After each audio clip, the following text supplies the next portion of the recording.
and welcome to the Lock-In podcast. I promise I'm not pissed. It might seem like I'm pissed because I've made a mess of this already. I was supposed to come on with the main intro as per usual and the 4-minute countdown and then go straight into it. And about 3.5 minutes into the 4-minute countdown, I realized at the top it said record only, you're not going live. So I had to start it all again. There you go. Anyway, if you've there's no one watching yet. Anyway, I might as well just sit and wait. I'm only joking. If you've watched us before, you won't be surprised that I've fucked things up because it happens quite a lot. Anyway, there's only me at the moment, simply because, firstly, I want to show you my Christmas jumper, which is kind of a Christmas hoodie, as you'll see. Bit of Gremlins action going on. And the reason I wanted to show you that before I got Baz on is because Baz has well and truly fucking trumped me because he's only turned up as the coolest fucking Santa in the world. Actual Santa on these holidays. Can I just say, though, this is the best start of anyone we've ever done. Well, it's the most realistic, isn't it? We're under no illusions that we're any good at this, even though this is the 31st time we've done this live. Hey, listen, I've got the biggest rum I've ever had, and to the point that I think it might be a bit too strong. So I don't know how long I'm going to be able to last. Well, there you go. Well, we've got a funny one tonight because we are live. It's a Christmas party. For those that haven't been on before, this podcast is set in me and Baz sat in our virtual pub. So it is just like watching a couple of old blokes getting pissed and chatting about nonsense. But we do usually have a guest. But this week, we don't have a guest. We don't have 2 guests. We don't even have 3 guests. Do we have 4 guests? No. Do we have 5 guests? Yes, because the 6th one pulled out about 15 minutes ago. So, just like a real pub, we're in the situation where we're expecting 6 people. One of them hasn't turned up, and one of them's going to be late. So it's like a real pub. Do you know it's not me for a change, which is really good. It's like a real group of friends. Like I say, one of them's not coming, and one of them's going to be late. So yeah. For those that know Phil C, unfortunately, if you're all here to see Phil C, soz. Because Phil C's got COVID. I did check it was okay with me broadcasting his medical history or whatever they say it is. Yes. And he said it was fine for me to tell people he had COVID. So yeah, as far as I'm concerned, from now on, he is Phil COVID 84. That's what the C stands for. But yeah, he says if anyone's worried about him, he is fine. But he's isolating in the bedroom, and he was worried that if he sounded like he was having too much fun, he'd get bollocked off his wife because he's potentially ruined Christmas for his entire family. Yeah, Rosie, it's Phil C that's not coming. He's not very well, bless him. Yeah, sorry. So yeah, he's got COVID. I mean, do you know what I mean? Some of us had COVID in August. Do you know what I mean? The right time. Cool. Yeah. Do you know what I mean? When it was when it was edgy and dangerous. Do you know what I mean? Whereas now, it's like every fucker's got it now. It's not cool anymore. Do you know what I mean? It was like, it's just all these lot jumping on the bandwagon. I know, they're just copying you. Where were you in August? Where were you in August when it was cool to get COVID? Anyway, that was a breakthrough case. It's the only breakthrough thing I've ever done in my life is get COVID. Did you have to drive to Barnard Castle to test if you could drive a car, though? Well, I thought I might as well. So anyway, just before we bring our guests on, so yes, we do have 5 guests on tonight. No, yeah, 5. Mate, it's been a long day already. That's all I've had to drink today. Maybe that's the problem. That is the problem. Usually you're pissed by now. Oh, Tina and Max are here. Tina and Max. For those that don't know, Tina and Max were on before. Tina suffers from epilepsy, and Max is her service dog. If you go to lockin.co.uk, go there. There's a link for a just giving. Because training a service dog in America is very, very expensive. There you go. There's a quick plug. But yeah, for the time being, it's just me and Baz. What we're going to do? It's Phil. Oh, look, there he is. Hello.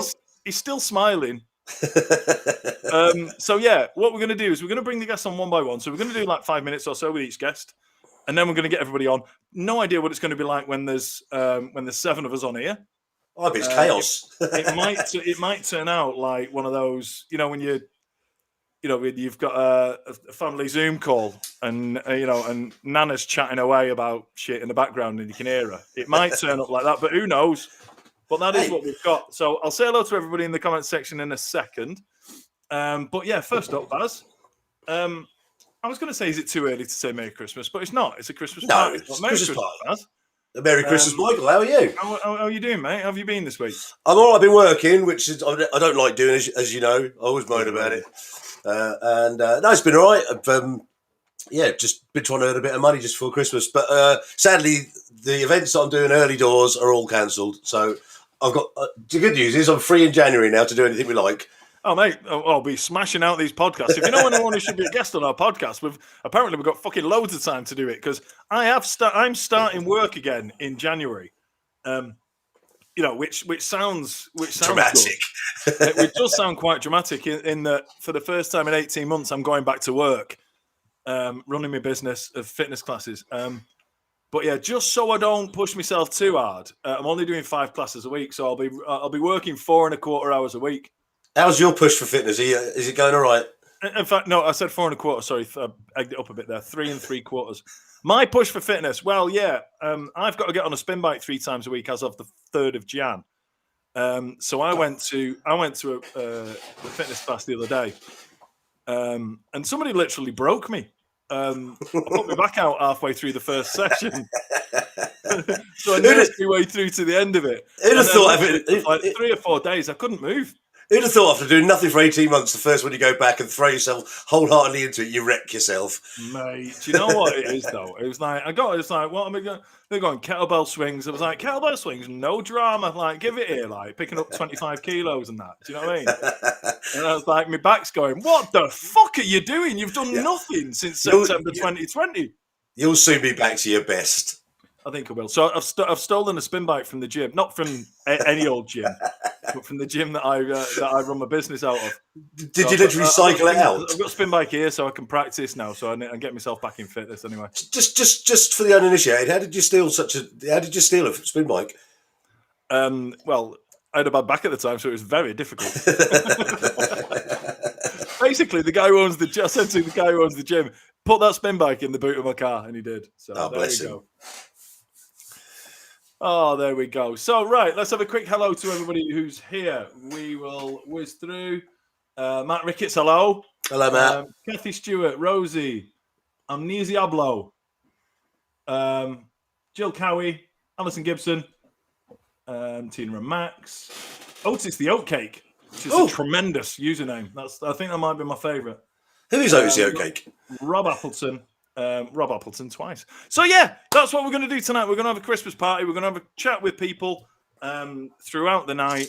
One of them's got a guitar, so we might give a bit of a sing-song a go at some point. But I do also have something planned because, as you know, I wouldn't come here without anything. I mean, not much of this is planned, as you can tell. But I do have something. I'll give you a little teaser. We're going to once and for all settle the Christmas Day arguments of what's the best thing about a Christmas dinner, what's the best Christmas song, and what's the best Christmas film. We're going to categorically clear that up so there will be no arguments on Christmas Day at all. So just think of me as like a Christmas Kofi Annan. I'm going to sort out all the struggles and all the arguments at Christmas. I'm going to make sure they all disappear. I've got a chance to redeem myself on Christmas dinner as well, nice. All right. Oh, but there is one thing that I've got to do just before we get our first guest on. One thing, I mentioned this on a live on TikTok yesterday. For those that don't know, we lost my father-in-law a couple of weeks ago. Which was sad, and it was bad timing and stuff, but that's not what I'm here to talk about. But yeah, there's a family tradition that he made the world's best Irish coffees on Christmas Day. Nice. So nobody's put the hand up to make the Irish coffees on Christmas Day until I did. So we've got an entire house full of Irish people who made Irish whiskies. Bear in mind, for 20-odd years, they've been drinking the best Irish coffees in Ireland. Mate, you set yourself up for one, haven't you? And now, the only English person at that Christmas is going to be making the Irish coffees for all these Irish people. who are used to the best Irish coffees in Ireland. So good luck with that. yeah. To be fair, Molly said that. Do you know what she said? Their expectations are going to be very, very low, so you should be fine. I think that's the only thing that's going to get me through is the lack of expectation. They're going to be this English boy's got fucking no idea how to make. Just a quick question: Are you going to practice a bit like they do? So you get a chance to practice it. I've not got much time, but I've got tomorrow and I've got the stuff in. I've got some decent whiskey in. I don't drink whiskey, but I've got some Jameson Crested, which is decent. Yeah, they'll like that. Should be for the price I paid for it. And then I'm just like, well, what cream do you need? And it was like, oh, you need like whipping cream, whipping cream. Yeah, whipping cream. Like what? I'd look around. You can't get whipping cream. You can get you can get double cream, which I think is the same sort of. Yeah, a bit thicker. Yeah. Or you can get whipped cream. Yeah. I can't get whipped. I can't.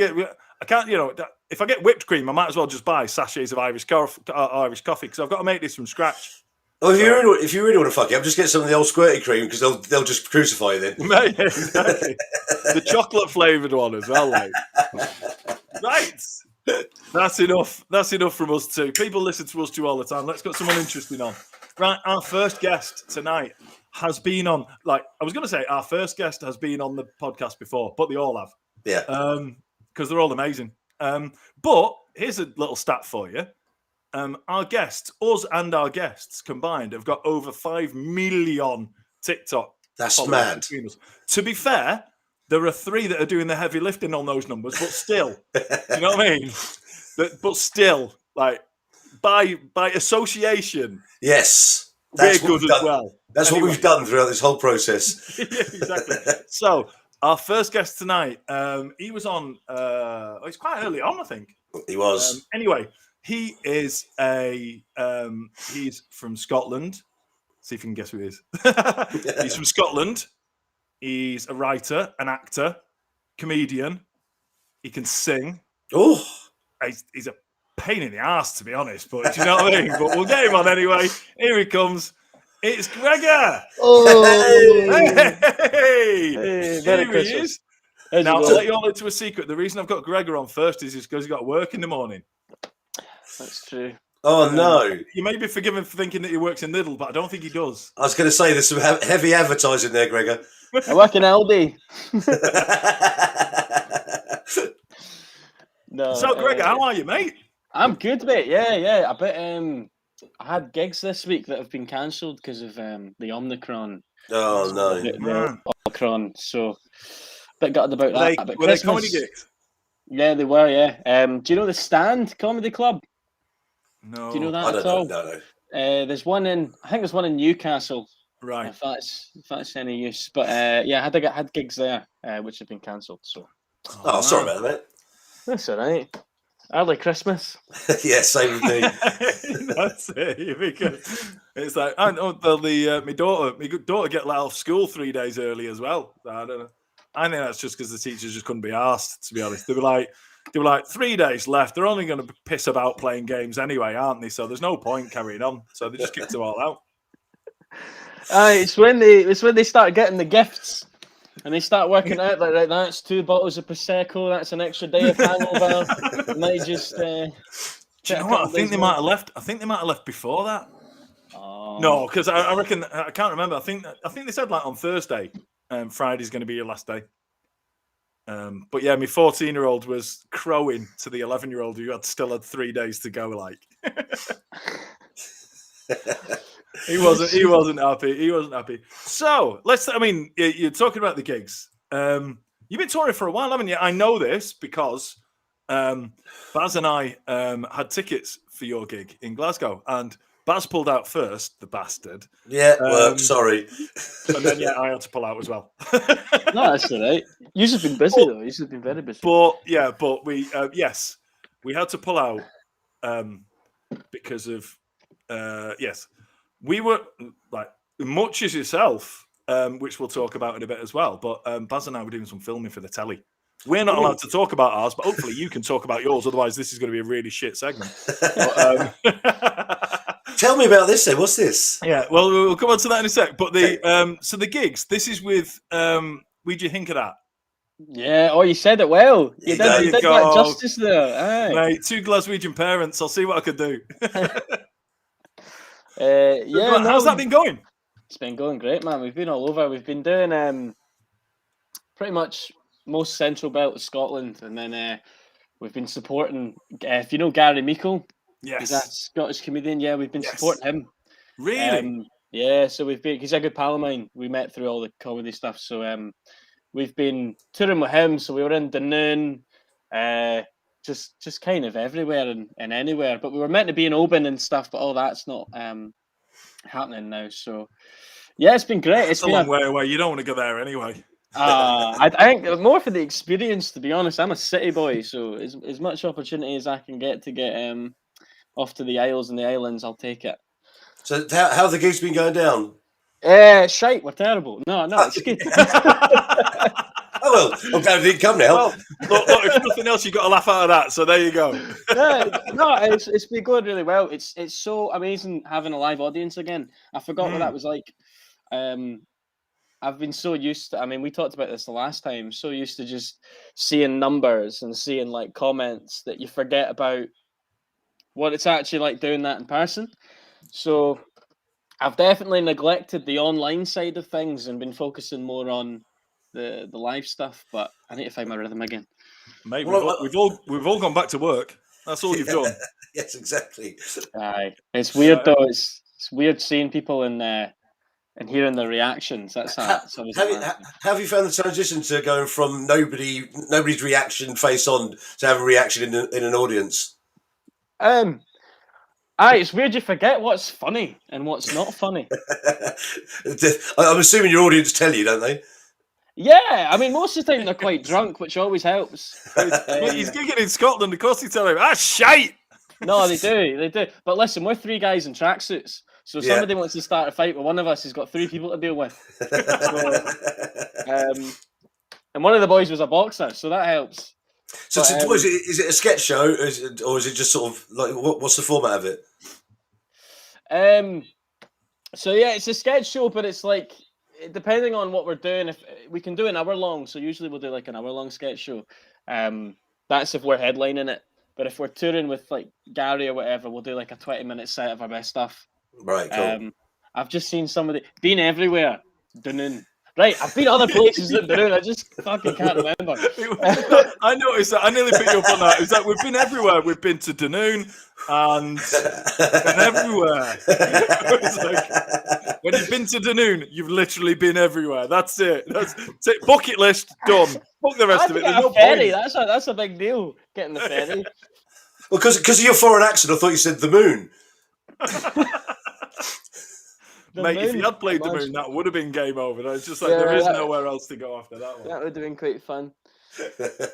Geographically, where is Dunoon? Because I know a bit about my Scottish geography, but whereabouts is that? So you have to get the. Oh, you fucking called me out here. You have to get. So you don't know. So you have to get the boat, the ferry from Gurrick. So wow. And 2 + 2 is 4. And you have to get on a ferry, so it's So it's not. You don't just stumble across it. I think what Greg is saying is that he was pissed the whole time they were travelling there. Yeah, most of the time, to be honest, I just sit there and I'll just fall asleep in the car until we get there. I do that when I'm driving. So yeah, for those that don't know, we were supposed to record a pre-recorded podcast with Gregor earlier today, but I thought that I didn't. Basically, it's my fault. I cancelled it last minute because I just didn't trust myself to start drinking at 7 and still be able to speak by the end of this one. So it's all right if you're in a real pub, but if you're in a virtual pub that's broadcast over literally the whole world, I bottled it a bit. So we will pick up with that in the new year. But so Gregor's going to be on. We're going to have a Gregor special, all about Gregor. Yes. I was quite pissed after the last one. So was I. Exactly. And that's what I mean. I didn't want to be quite pissed coming into the start of this one. Do you know what I mean? It's like I thought that would have that just spelt danger. There's something about being in an imaginary pub with a Glaswegian that you think, I've got a drink to keep up with him. And he probably wasn't even drinking that much. No, listen, I feel the same way. There's that anxiety that hits me that it's like, oh my God, suddenly I need to hold up to this expectation. Because I think everybody expects that. Because we were talking about Buckfast last time, weren't we? Yes. Oh, God, yeah. I walked myself into a bit of a dangerous time the other week. I told somebody, did I tell you what a fanny bomb is? Do you know what a fanny bomb is? You may have mentioned it, but I've struck it from my memory. So it's like a shot or 2 shots of Bucky and then Iron Brew instead of like Jägermeister or something. Okay, right. And then you have a shot of fanny bomb. You can do it with Jaeger as well if you don't like Bucky, but I would suggest doing it with Bucky. 2 shots, Bucky. But I was with pals who aren't from Scotland, and I was like, "Oh, have these fanny balls." I'd had like 3 or 4 of them. I was absolutely pissed. I was rinsed because we've been drinking as well, and I was giving it hee haw. Like we drank this when we were 6 years old. No, I didn't. Yes.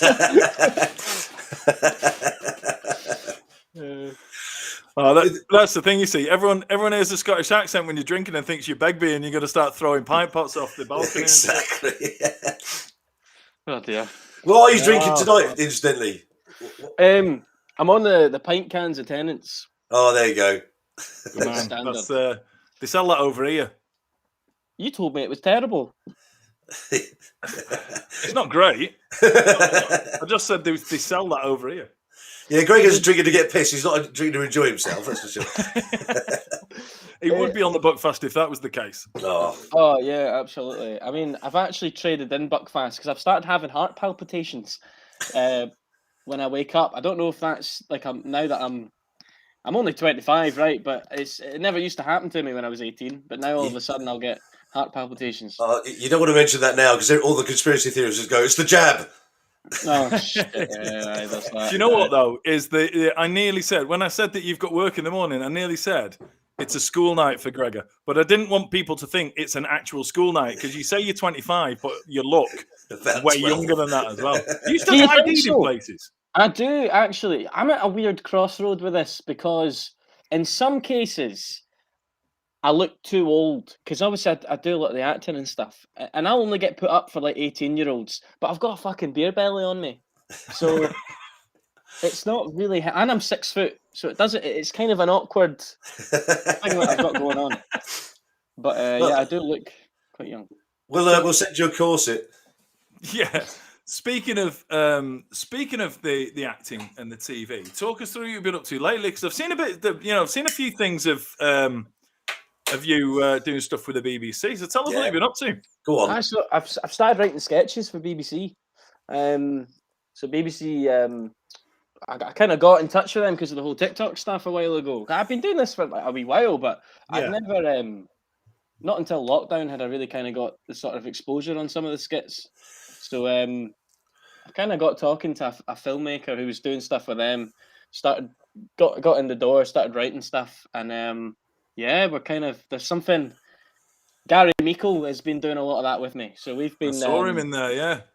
Yeah, we've got one coming out tomorrow or the day after, I think, a Christmas special. Oh, and then where can we see this? On BBC Scotland on their socials. Oh, okay. And so that'll be on. You'll be able to find that through the. Is it on iPlayer? Through iPlayer, won't you? I don't know. I mean, they don't put all of them on iPlayer. I think it's only a select few that they put in compilations because it's only skits. But we are. I don't know how much I can say about this. We know this. we know that problem. But there is something that depending on how it gets perceived, if these ones with Gary do quite well, something might or may not happen. So we'll just see how that goes. But yeah, it's been fun. I'm absolutely loving it. It's well, I'll keep my fingers crossed for you, mate. Good luck with that, pal. It was yeah. I really hope that goes well for you.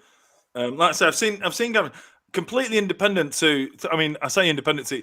I told you last time we spoke to you that I ended up on Scottish TikTok where it was like it was like I was just floating, and I don't mind that at all. Like I say, both my parents are Glaswegian, so I was flicking through it, and there's obviously a reason I ended up there. But it was every time I'd flick through, it'd be Gary Meikle, it'd be you, it'd be Littlest Chicken, it'd be Oh, I forgot the name of the guy who was the postman who did all the sea shanties. Nathan Evans. Nathan Evans, and there's again I forget her name, but she's like they got the beautiful curly red hair, the musician, great voice. Natalie, yeah, exactly. So I mean, all of these, and I was saying to my mates, I was like, "Oh, do you say?" No, I was like, "Yo, of course you must know these," and they're going, "No." I just ended up on completely the opposite side of TikTok to all my mates, but I loved it. I really, really loved it. And there was the whole thing of that shite bag if you didn't, all that stuff. Yeah, did you see all that? Shite bag. Yeah, so it was all like they were setting each other dares and stuff like that. So yeah, it was just like I was thinking of when you were listing out those that all the Scottish people are there that you're going to get to Jimmy Cranky at some point, but well, I don't know. But hey, funnier things have happened because just in case people didn't notice, I put a video out of I was doing Christmas decorations and I've got a projector out and I've now projected onto a little screen that you can see from outside the house of Santa milling about in my house. It's cool. Yeah, and it's been seen by a lot of people now. And the most, sometimes TikTok just hits you in the face with you just go, that's fucking weird. My moment was last week when Michael Barrymore commented and said, that's cool. I was like, fucking what? I couldn't now comment on that. I had to put it there. Which one are you going to put? Top, middle, or bottom? It took all my self-restraint to stay away from conversations about pools. Can we actually talk about the Barrymore talk for a second? He's taken over, mate. He's taken over. He's all over my newsfeed constantly on my FYP. He follows all the Scottish guys because what you notice is when one person gets followed off him, everyone starts doing videos being like, "Oh, can you follow me? Can you follow me?" And it creates a chain of who can get followed off Michael Barrymore. It was quite funny at the time. I love the fact that like he set up this account and it was just kind of like at first it was just like, hey, but he posts loads of old videos of himself. Yeah. So it's like I think it's really cool. Do you know what I mean? Because you get some people who just come on and just go, yeah, I used to be famous back in the day, and that's it. But he goes to the F and someone said, where'd you get all these from? And he's got videos, like literal videos, stacks of videos, and he's got a video that converts it from video into digital. And he does the whole thing himself. And he just gets all the old stuff from like Strike It Lucky and all that kind of stuff. The little clips. He does it all himself. I'd say fair play to him, you know what I mean? If only he had a phone full of his own videos. I hope Jimmy Cranky does that as well. I hope Jimmy Cranky puts the effort in. Kylie Minogue, she doesn't even put the effort in. Do you know what I mean? She's still got less followers than me. She on TikTok. It's fucking bone idol. Yeah, but don't go follow her because she might overtake me then. I'm still dining out on the fact that technically, in this really small sphere of the universe, I'm more famous than Kylie Minogue. So I'm still dining out on that. So don't ruin it for me. Right, pal. So, we're going to bring another guest on now. So our next guest is he. That's clear. He has also been on before, and he has got 1.2 million followers. Ooh.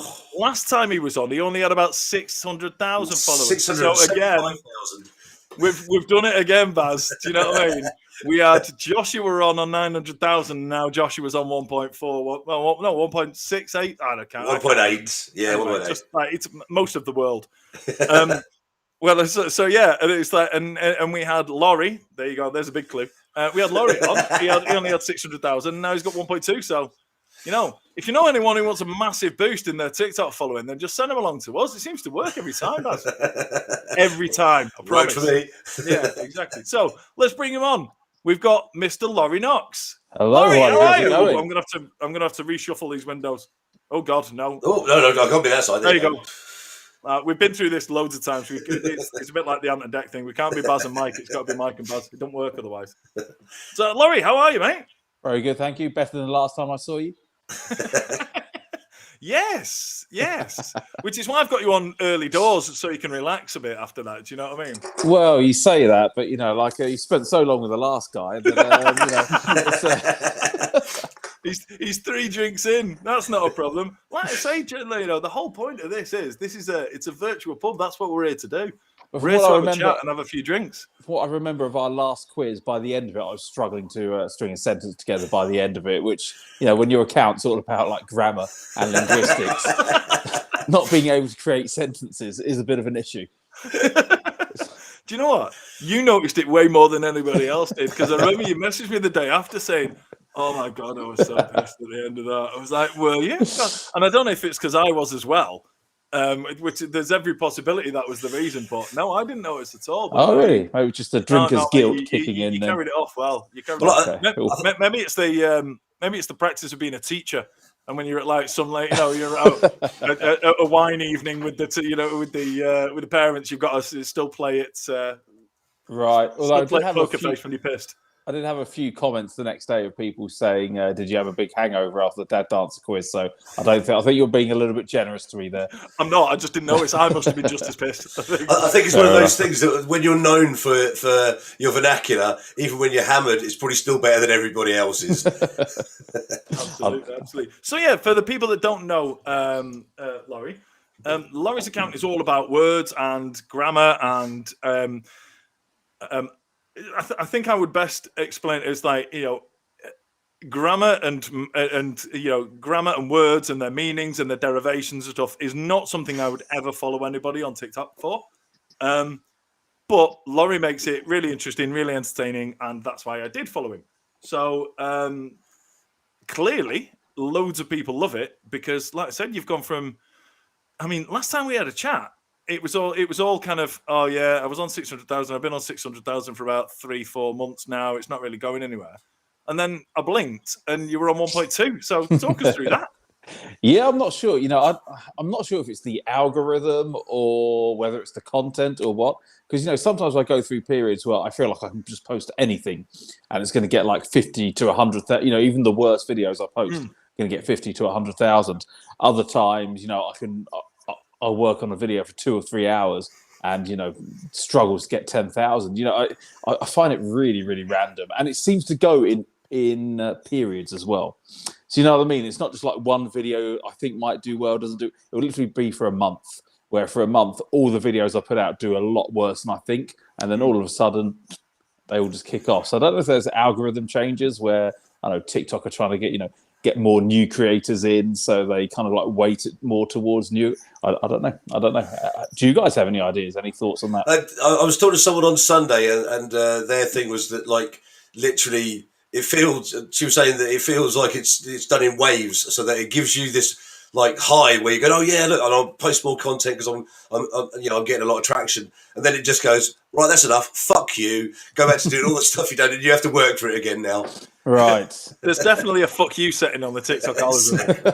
There definitely is. It varies who gets that, but there definitely is that setting on there. So I struggled before because obviously we've got I forget how many we've got four, and we will have 5 guests to come on tonight. So I struggled what order to bring people on. So obviously I brought Gregor on first because it's a school night and he's got to get to bed early. And I thought, who can I bring on next? I thought straight after Gregor, we've got to get somebody who speaks properly. Do you know what I mean? So just balance it out. You know what I mean? So Laurie, do you do much stuff on Scotland and its quaintness? I haven't done much, no, because my parents are also Glaswegian, so my mum's always bugging me.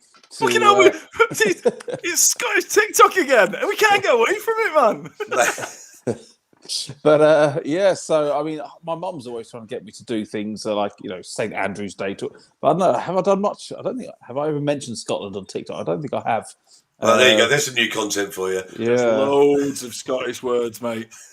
Right. Most of them, there are some that you can mention because I know some of your following are young. So there are some that you can mention, but there's a lot you definitely couldn't. Yes. Just bringing Gregor in. What would be the origin of a word that you want Laurie to investigate? That's purely Glaswegian. Well, the word itself isn't purely Glaswegian, but the way in which it's delivered is pretty unique to Scots. The CUNT, see you next Tuesday. That word. There's something about Scottish dialect that seems to soften the way in which it's dealt. So you get like a good CUNT and you get a bad CUNT, and you're allowed to say that without any sort of profanity behind it. But if you say CUNT with a hard T, that's when you know you're in business. That's a bad thing. But anywhere else in the world, it's pretty unique that CUNT is a bad word. But over here, it's a term of endearment at times. I believe in Australia and New Zealand they use it in the same way, because I've heard them say you're a good cunt or a bad cunt there. So we can say it because you click the button. Yeah, we have clicked the button that says that we're okay with that. But in my accent, that word is I can't say anything other than it sounding really offensive because of the deep of the it's like the cunt. It just it's just because it's kind of a northerners to say it sounds really harsh.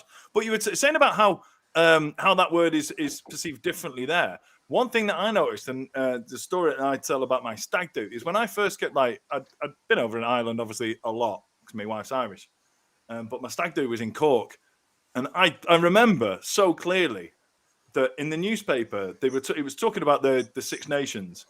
And they had a picture of Clive Woodward, and this is in a national newspaper in Ireland, and it had a picture of Clive Woodward, and they have like a subtext underneath it. It said "top twat Clive Woodward" in a national newspaper in Ireland. So I'm guessing that word doesn't mean what it means where I'm from. Do you know what I mean? Well, certainly not as harsh, because I was going to my mates. I was like, how can they say that in the paper? Whether it's right or not is another thing. It's also dead funny. Every time we're talking about the words, I want to go, Laurie, so what does twat mean? But going on with the swearing in the Scottish, I always said, especially Glaswegians and Australians, I think, are the best swearers in the world. Oh, I agree. Billy Connolly was a great example. He could literally tell you a story about going down to the shop and just throw in an F word and a C word, and it just turns into a funny story. They can just swear and make a boring story funny. I've always thought. Absolutely. So one of the things I'm interested to talk to you about, there was a couple of things I want to talk to you about. Is firstly, I want to know what Christmas is like for everybody. But one of the things I want to talk to you about is, for those that don't know, is Greg has had enough. For those that don't know, is Laurie's wife is Korean.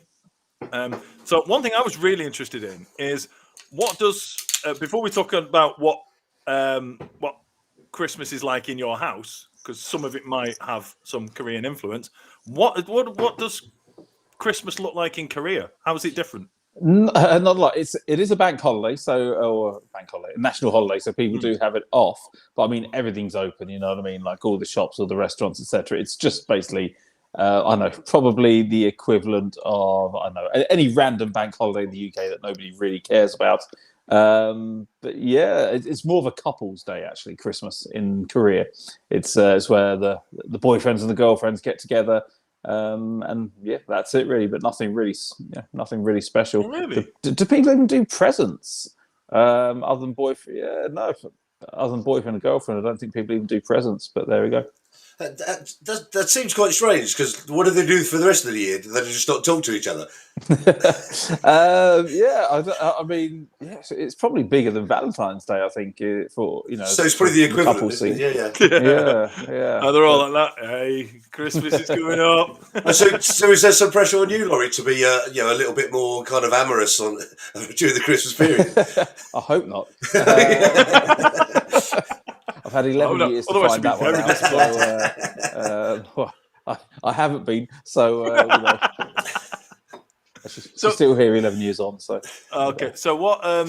Okay, then. So what's Christmas look like around your house? Because I'm really interested to know what it's like. Because some people really go for it. Some people have got like these traditions and things going on. But so what does it look like around your house? Yeah, no crazy traditions. I mean, just eating lots. Probably start drinking quite early. Obviously, big Christmas thing. And you were saying, what was it? You who was saying, what's the most important part of the Christmas dinner? or yes, absolutely 100% the gravy. I feel like you can put gravy on anything. That's a new edge. I love that. You can put gravy on absolutely any hot food, and it's going to taste nice, really, isn't it? Gravy on rice. I've had gravy. Love gravy. You ever seen that Peter Kay sketch when he goes to? He says he goes to London, and he goes in. He goes, "Love chips and gravy." He goes, "Got no gravy." It's like, "Got no gravy." It's like, "I've curry sauce." It's like, "We don't curry sauce." As they're out moist. You're out moist. Like, yeah, Southerners don't understand gravy on your chips. They do here though, I'll tell you. Yeah. Loved it. Like pie, chips, peas, and gravy all over that here. Loving it. So, Laurie, have you got two small children, one small child? I do, yeah. 4-year-old twins. Oh, right, are they? Yeah. So obviously, are they at that stage now where Christmas starts at 3 a.m.? I'm not sure. They're pretty good at sleeping, so it probably starts 7 or 8. But this has been a great year. They're really, really pumped for it. You know, we've got the. Although it's given me the big dilemma about do you lie about Santa Claus, because I don't. I think lying to children is terrible. I'll just pop up on your Christmas day for you. yeah, that'd be great. That'd be great. You can give them a message, but. Yeah, no, it's a real. Obviously, I've gone through with it and I have lied to them, so it wasn't that big of a dilemma in the end. But I don't know. It's a tough one, It is a really tough one, and do you know what? I remember when my son was at primary school in England. Apparently, before he knew, and that. Well, I think at 9:45 we can say stuff like that. But before he knew. I think he was trying to show off at school like he did know. So he went around telling a few kids that Santa Claus wasn't real. And this is a Catholic school, by the way. Do you know what I mean? Yeah. Right? He's gone around at a Catholic school telling kids that Santa Claus doesn't exist. And we got a phone call from the school bollocking us, basically, saying it's not fair that Shay's going around telling people all this kind of stuff. And I was like, oh, wow. That's a really weird one, isn't it? The school is ringing up. Bollocking us for our kid telling the truth. How old? How does that work? How old was he? He was about 8. But I was like, and he didn't know for sure. I think it was one of those things where he was trying to act like Fardo. You're like grown up, and he was like, "Oh yeah, I know it." So he didn't even know himself. But yeah, we got a phone call bollocking us for he's ruining Christmas for the kids. That's superb. I was like, that is bizarre, isn't it? Especially with a Catholic school. Do you know what I mean? I thought the Catholic school would be like, bollocks, it's all about Jesus. Fucking about red man in his suit with his funny hat. It's not to do with him. And it's Coca-Cola. It's all about the baby Jesus. Do you know what I mean? I thought it'd be like that, but they were like, "No, can you have a word with him?" I was like, what an odd thing to do. You wouldn't do it on anything else like that, would you? No, do you know what I mean? No, but I'm such a spineless coward with it. I never really commit. Be like, "Oh, Daddy, will Santa Claus come down the chimney?" He might do. Yeah, he might do. So I basically say yes, but without wording it in that way, so that maybe take a couple of videos. So when they are older, and they're like, "You lied to me." It's like, look at this. Technically, I didn't agree to any of this. I think you'll find I turned the question back to you when you said, "Will said to do you think he will?" Interesting. Just for all of us, is like, when was your sort of first recollection of that moment when you find out Santa's not real? I'm still waiting. I've got to be honest. I don't remember the first recollection, but obviously having a brother 3 years older than you know what I mean. You kind of. Oh yeah. Yeah, so that probably didn't help. So it was pretty early. He came to piss on your chips, didn't he? I can't ever remember believing in Santa Claus. Put it that way. I can't remember that. So yeah. I remember the year that I found out. Not because I found out, just because I kept thanking my mum and dad for the presents, and my brothers were going, "Oh God, can you stop saying thank you for everything? It was better last year when you just went, oh, Santa got it. And you didn't say thank you for everything." So I was making them feel bad because for years they hadn't said thank you. So that year they didn't say thank you either. Right. And they were bollocking me for saying thank you because I knew it was them now. Do you know Gregor, as a resident 12-year-old, do you still believe in Santa? Of course, he's right here. I can see it. I was a bit worried about that, to be fair. He's been governorified. He's visited the land of Govan recently. Oh, he got the tattoos and the cigarettes. Oh yes, the heroin. He's had a hard year. Do you know what I mean? We've all had a hard year, but look at him. Do you know what I mean? Full of tattoos, cigarettes, rum. Well, I had the last 18 months off, and I so it's fine. Well, he just knows he's got a busy night in 2 nights. He's like, well, fuck it. I Exactly. might as well have a few drinks now, because otherwise I'm not going to get. I'm not going to get any in a couple of nights, am I? This doesn't fit. Go on. You know the Snowman? Who's the guy? Raymond Briggs. Who Raymond wrote Briggs, it? yeah. Do you know about his follow-up? He did a follow-up about Santa Claus. Father Christmas. Yeah. I love it. It's my favourite fucking thing. But yeah, and it's just basically about Father Christmas just being a raging alcoholic and Yes. how he hates it all, and it's just like screw this, and like sits down with a glass Brilliant. of wine, and like the whole thing. It's just yeah. You Father did the being- voice perfectly, by the way, because he does go, oh, fuck. It was brilliant. It was brilliant. So yeah, have you got any stuff for us, Laurie, in terms of like any Christmas? I know I don't want to steal your thunder on any TikToks or anything like that, but I love stuff like, you know, this is where this came from. Like whether you got anything like a custom came from, or words, or Well, I have a question. I have one question that I wanted to ask Laurie. What's the origins of the word Yule? You know what? I actually looked this one up a couple of days Brilliant. ago. There you go. You say brilliant, but I've now forgotten it. Okay. I didn't look that. I remember it wasn't interesting enough to make a video on. I looked up, so that suggests to me it was either uncertain, which to be fair, most of the time when you look things up, it's uncertain. Nobody knows for sure. Yeah, no, I can't remember, but I remember it was not good enough to make a video. The one I will give you, which I did do a video on this a couple of days ago, is the origin of Xmas. Lots of people think it's taking Christ out of Christmas. Actually, actual fact, it comes from the X. It looks the same as the Greek letter He, which is the first letter of Christ in Greek, and that's where Xmas comes from. Yes. So weirdly enough, myself and Mike had an impromptu Christmas quiz on Thursday, and I asked him the question, "What does the X stand for?" And of course, a lot of people said Christ, and I said, "No, it's the X for Christos, or whatever you say." That's where it came from. It's the same thing, but anyway. Yeah. So Laurie's just he didn't give me the points. We haven't quite fallen out about this, but he didn't give me the points for that. But we're all right because I won the quiz anyway. Exactly. Yeah, he was like, "No, it doesn't mean Christ. It means Christos." No. What I said, what does Christos mean then? No, what I said was, why is what does the X mean? It means Christos, so rather than Christ. Otherwise, that one for me sounds like it's all about the wording of the question for that one. If you're going to, it doesn't matter anyway. I battered it by 2 points. Yeah, exactly. It was the dramatic finish, though.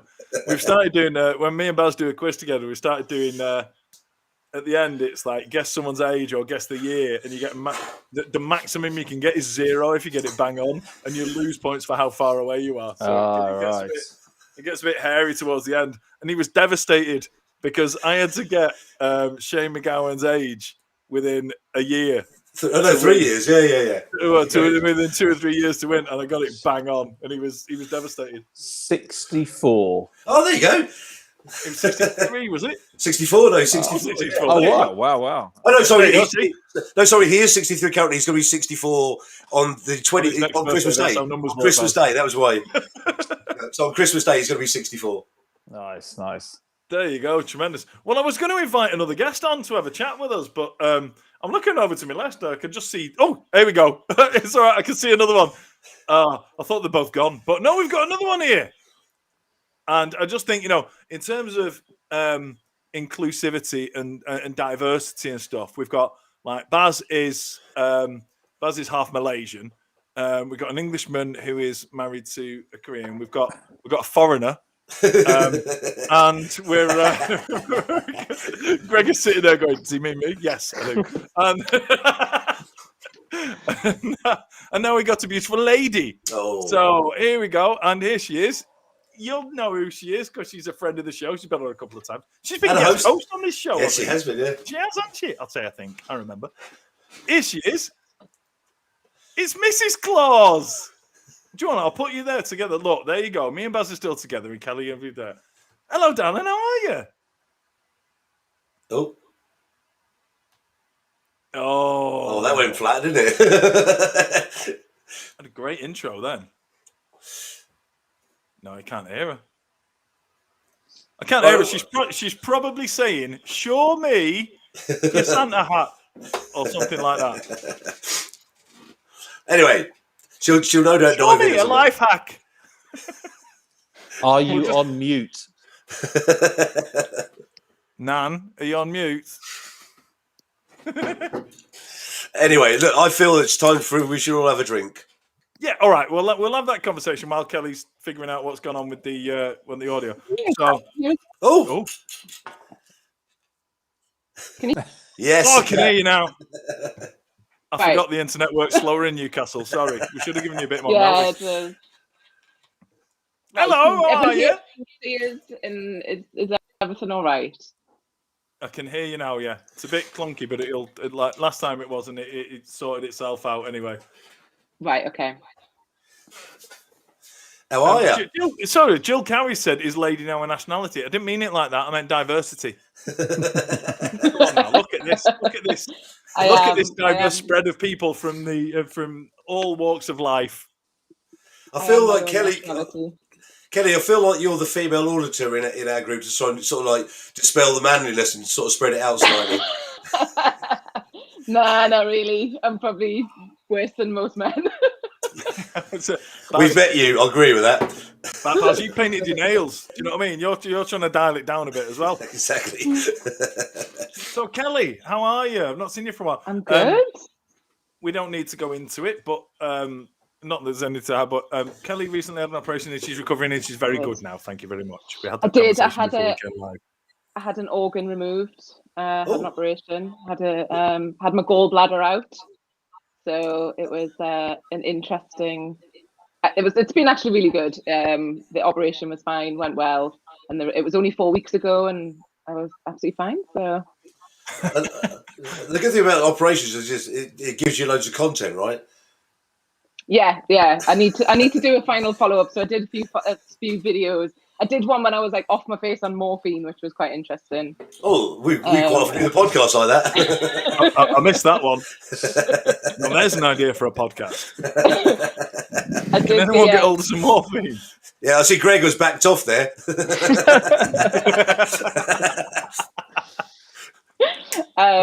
yeah, methadone. so I did a voiceover when I was in hospital, and it's hilarious, like listening to it back. But yes, I had a great nurse. Tom looked after me, as he's saying in the comments. So I'm just reinforcing. He's also saying you've got gigabit broadband, the liar. Yeah, we've got it's like 500 like something or other. We've got very very fast broadband, but my AirPods can't keep up with it. It's okay. So yeah, we'll have that conversation. And now there's enough of us to have the chat about it. So we know that Greg has told us he's on Tenants. I was on Aldi's Finest, Aldi's Pretend Stella, which is actually better than Stella. Nice. But now I've switched. I'm on drink. Oh, hang on! I've got a third drink to go on to later, but I'm on Prosecco for the time being. I thought, Laurie, are they your sponsors, Laurie? Laurie, is that from the Advent calendar by any chance? It is, yes. I wished that I was into craft beers just because I kept walking past a 12 beers of Christmas thing in Aldi, and I thought I really wish that I would enjoy that, but I would just probably just kind of spend the whole time just going. I mean, they're all right. Do you know what I mean? They are all right, but I'm just not. I'm not cultured enough. We've got one. What's our resident Geordie drinking this evening then? Malbec. Oh, posh Geordie. I was expecting Lambrusco or Brune. I'm classy. I live in Gloucester. No one's going to get that reference, but that's a very nice thing. I just Jasmine. We just need to point out that Greg is doing his best James Bond villain impression just there by stroking his own face. He's just like, I actually lived in Newcastle for a couple months. Whereabouts? It's very nice. See, I knew I was about to get asked that. It's always going to be the question, isn't it? I'll tell you what, Greg, if I ever get you on the quiz, your fucking geography is one of the rounds. I'm telling you now. You can't even tell us where you live. What was it close to? Newcastle. So I was, yeah, it actually was really close to Newcastle Stadium. I was about I was working at Northern Stage. So I was like 5 minutes up the road from there. It was quite rough, but it was nice. But, See, you should have just said Jesmond, because anybody outside of Newcastle just says, "I've been to Newcastle." Where'd you say, Jesmond? Yeah, Jesmond's nice. That's where all the posh the students go and live. The wife's asking, "Is it Fenham?" Yeah, it was near there. Actually, the street I was staying on was really artsy. It was the surrounding area that wasn't that I was told to avoid it. But it was near Fenham. We've got the wife and Rob Appleton and Mr. Kelly in the chat section trying to guess this. This is better than quiz night. Yeah. You cover the could be that. Have you noticed the West End? Have you noticed neither were covering the screen though, or looking away? So yeah, the wife reminded me that I've got something that I bought for last Christmas. But for those that don't know, my wife's just gone. She just passed her anniversary of a year of not drinking, which she put on Facebook, and loads of people congratulated her on her recovery. And it was like, no, it wasn't like that. She just decided she didn't want to drink anymore. Anyway, I bought something on about the 15th of December last year for our we'll smash this at Christmas, and then she decided she didn't want to drink. So I still have it. It's still here. This is 4, but I don't know what it's called, but it's 4 bottles of Prosecco in one. That's a Magnum, isn't it? Is that a Magnum? No, a Magnum's 2. Oh, 2. Okay, Jeroboam. I have no idea. Let's bring in Mr. Knox. Mr. Knox would know. Come on, these are words. There you go. There you go. We've just given him some content, even if he doesn't know the answer. What's the other one? Nebuchadnezzar. There's a Methuselah, Nebuchadnezzar, Jeroboam. All of them ones. I don't know what that one is, and I'm almost glad that I don't get to drink it because it doesn't fit in the fridge. So you've got to drink it outside. Tepid. Yeah, just hang the bottle out the window and keep your neck inside. Well, I'm going to wait until I've heard there's some snow coming, so I'm going to wait for that and then just chuck it out in the garden. And then I'm going to, because it'll last 2 days, won't it? And I reckon not for you, won't. Well, I'm saying that it'll last 2 days, as in it'll still be fizzy. Yeah, you'll have drunk you by then. Though. I can definitely do it in 2 days. I won't fancy. Well, I could do it in 1, but I wouldn't do it. That's a video, that is, isn't it? Alive. It's like, well, TikTok have relaxed the rules a bit on alcohol now, but I think if they saw me chugging that thing, I think the community guidelines would soon kick in. You couldn't hide behind your arm like that, could you? Oh, hold on. Rob Appleton said it's a Jeroboam or a double Magnum. Oh, there you go.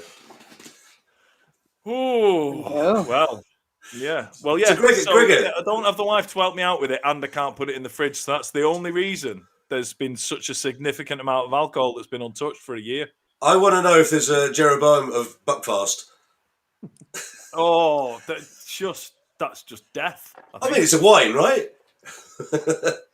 Well, I can't remember if I told Laurie's had enough. I can't remember if I told you this, Gregor, last time you were on, but the petrol station near us in the booze section. I mean, they say petrol station, the shop of the. It's not like they've got like unleaded diesel and like vodka. Like you just like it's not like that. I'm just saying in the shop they've got in the booze section they've got like white wine, red wine, and then it's what does it say? Is it like to treat? To treat. So that's where the champagne is. That's where the like expensive stuff, and that is where Buckfast is in the section. I was like, who are you trying to treat? Who though is going to go? Ooh, thank you. Oh, lovely. Yeah. Treat, stroke, put in a coma. Oh. Well, like I said, we're 31 podcasts in here, and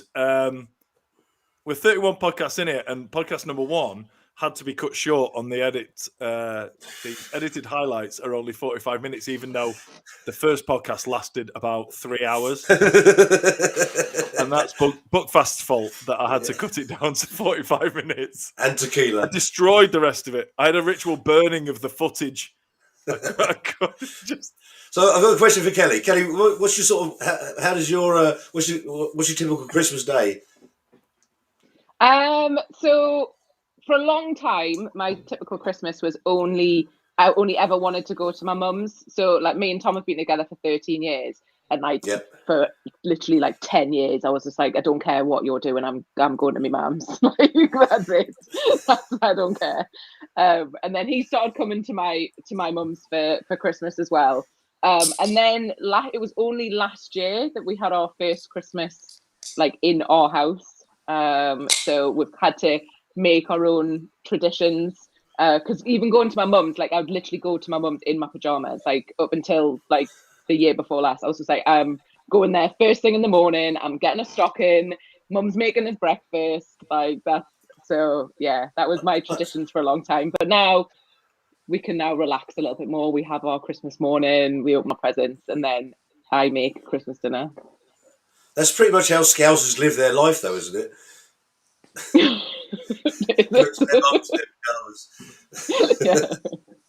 But so that's kind of my mum's Canadian, so I don't know whether my Christmas is different so there's a bit more nationality in the mix. But my mum's Canadian, so we have like big pancakes and bacon and maple syrup for breakfast. And then we don't eat our Christmas dinner till about 5 o'clock. Is it British bacon or Canadian bacon? Ooh. It's great. Yeah, it's just whatever Tesco's has got. Yeah, it's proper bacon. It's probably a bit of travelling. I'm not the most worldly traveler, but I have travelled to a significant number of countries. And to be fair, I've not been to Denmark, so that clarifies on this. But nowhere does bacon properly. No, UK, Ireland, and I'm guessing Denmark do bacon properly. Yeah. But you just can't. Continental Europe, I haven't got a clue what bacon is. I don't really have a preference, to be fair, but we have proper maple syrup, so that counts. So we have proper Canadian maple syrup, everything. Oh, so nice. So now I have to do that because Mum's not there, so I need to. Oh, Tom's going to make the breakfast this year. It sounds like having Christmas round Buddy the Elf's house. Yep. That sounds amazing. I want to come too. Sometimes there's a fried egg, maybe, but it's big, proper, thick Canadian pancakes. So I'm just looking at the 5 windows in here, and I've just noticed that Laurie, is this your typical Christmas attire that you got on right now? My Christmas attire, yeah, my Chef Wednesday jumper. That's. I don't own one, so I had to put a Christmas hat on. So I don't own a Christmas jumper. I thought you were saying you don't own a Sheffield Wednesday jumper. I was like, I'm not surprised. I don't Why would own you? one of That's them a either. stupid thing to me. Yeah, I don't. I might not be able to live in my house if I did own one. So. Gregor, have you got a ghost in the house? Because that door keeps opening. He can't hear you. He's not getting his He's headphones letting the cat in and out. Oh, well done. No, we were just wondering, Greg, let him get his headphones back in. We're just wondering what. Here he is. So Kelly's just wondering, is it your cat that keeps opening the door? Yeah, he keeps coming in. He smells the tenants and he's like, The Glasgow cat. Amazing. I reckon there's a story in that somewhere. Oh, hang on. One Emma Sneddon just said spaghetti and maple syrup. So we need to address this comment. It's from Elf. Spaghetti and maple syrup. That's off Elf. Yeah, exactly. It's from Elf. So my point is, has anyone ever tried that? No, I mean I like spaghetti and I like maple syrup, so I can't see why it wouldn't be nice. Exactly. It's like I've had chocolate. You know that logic doesn't work for everything. Oh yes, chocolate pasta. Chocolate pasta is nice. It's really good, yeah. Yeah, it's actually great. Right, I'm going to try and get. We've got one more guest to bring on. Can we get Joshua on? Because I need to go and fill up my wine glass. Oh, Okay, good. well, Yeah. I'm going to try and get Josh wrong, but his screen's black. So, like Kelly's is. Yeah, she's got to get wine, so she's excused. Yeah, so I'm going to bring Joshua on. And I messaged him and said, "Are you ready to come on?" And he said, "Yeah." Oh, there you go. But his video's not working. So bring him on anyway. Let's see what I happens. can't. Can you hear me? Yeah, we can hear you. Oh, well, sorry, I don't know till this moment that it didn't work. Very sorry. I'm going to have to leave you all. It's been lovely. Can you turn your light on, Joshua? Is that the problem? He's sat in the dark. I've got too many lights. I've got a light on over the place. I'm going to have to go. 'cause there's no Oh, other way I shit, can yeah. I was just like, do fix this. you know what? We're in an energy crisis. He's got to save money here. Exactly. Oh, so Joshua's had to go to come back. So that is, like, it doesn't matter what technology you're working with. Turn it off and on again is literally the only. Here he is. He's here now. I can see him. Right, I'm going to bring Joshua on. So, right, I'll roll it back a few. Ooh, who do you think our next guest is going to be? It's a man. He lives in London. He likes Rubik's Cubes. He's going to be on the telly with us some point in the spring. We can't really talk about it, but you'll be sick of hearing about it when we are actually on the telly. Here he comes. It's you. Look at that. He's half elf, half gangster. I'm loving it.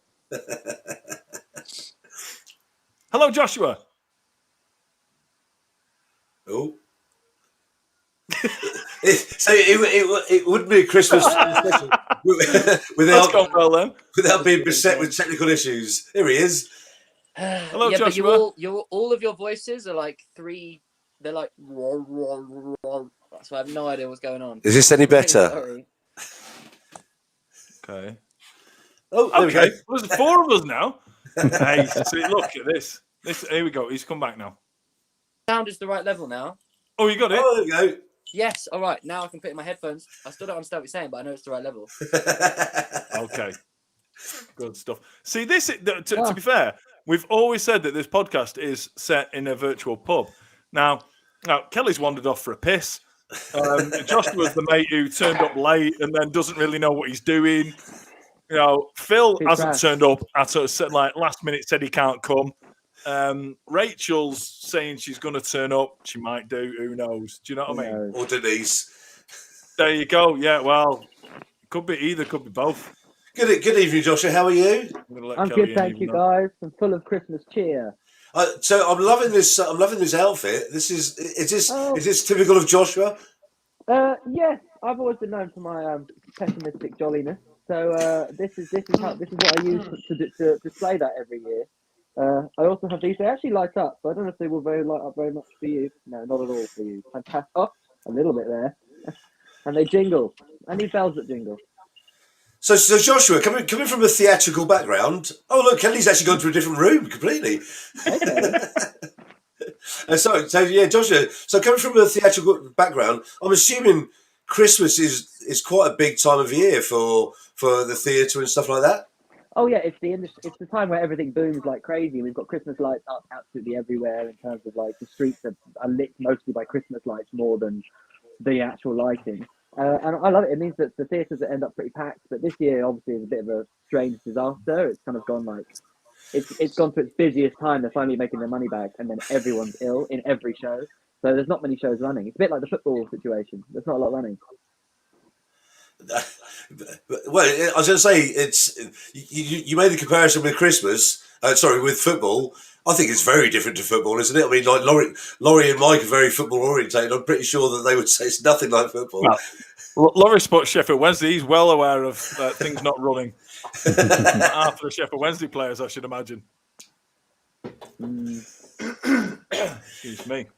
And I had a ticket for this week, but got called off. Oh, is that gone as well? How often do you get to see him, Laurie? I've only been once this season, so since I've been back, probably only 3 times a season on average. It is a fair way, though. To be fair, do you know what I mean? Indeed, it's not like you live on Ecclesall Road. Oh, good knowledge. Joshua, Union Sheffield. There you go. All right. Joshua, I'm all right. Have you been? In my head, I think have you been to see a football match lately, or is that totally just a dream? Never. No. Where have you made stuff up? No, of course not. Why would I go and see a football match? There you go. That's you in a nutshell. Never. I don't know. I don't need a fight. I can get beer anywhere. Where did that come from, Baz? It's like you've never met Joshua. Well, no, maybe it was in one of funny, but me, you, and Joshua spent more time with each other than I spent with my wife in the last 3 weeks. Oh no, I was just wondering. Maybe it was a hotel room chat at 3 a.m. when we were due to cap at 6. I'm not quite sure. It's all still a bit of a blur, to be fair. But no, I'm still yet to. I haven't been to a football game since good old, 2008, when my brothers decided to finally give up on trying to convince me to become Spurs obsessive. The third game they took me to that Spurs lost was when they decided that I was a suicide supporter. So I was bringing it down for the team and therefore must be out. Which I was fine with, and since then I've been firmly out of the game. Your audio's not great, Joshua.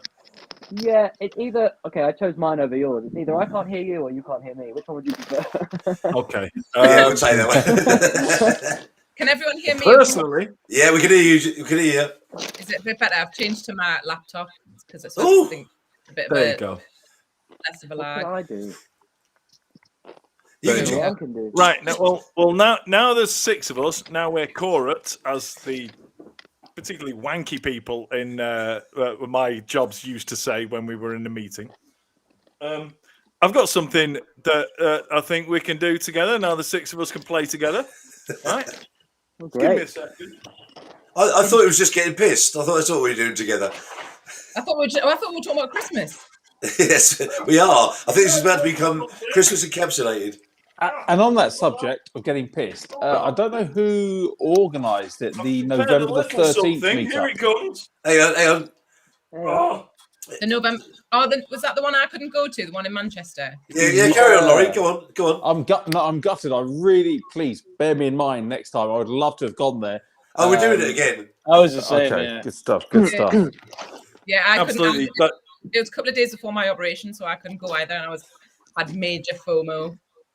That's a reasonable excuse, to be fair. It's, Yeah, also, my I've work been pulls an sliced all-day open Saturday training session, so it's kind of Anyway, yeah. When the excuses came in, you had a training session, so you couldn't turn up to our piss up, and Kelly said, "I'm having my body opened and some of it taken away." So I was like, "Okay, yeah." I'm having an organ. Right. A tiny little hole in my stomach. Anyway. Gregor, Right. What I've got. Look at this. I've prepared something here now. Okay. Can you see that? Can you see it well enough? Yeah. I might have to turn the lights on to white. Hold on.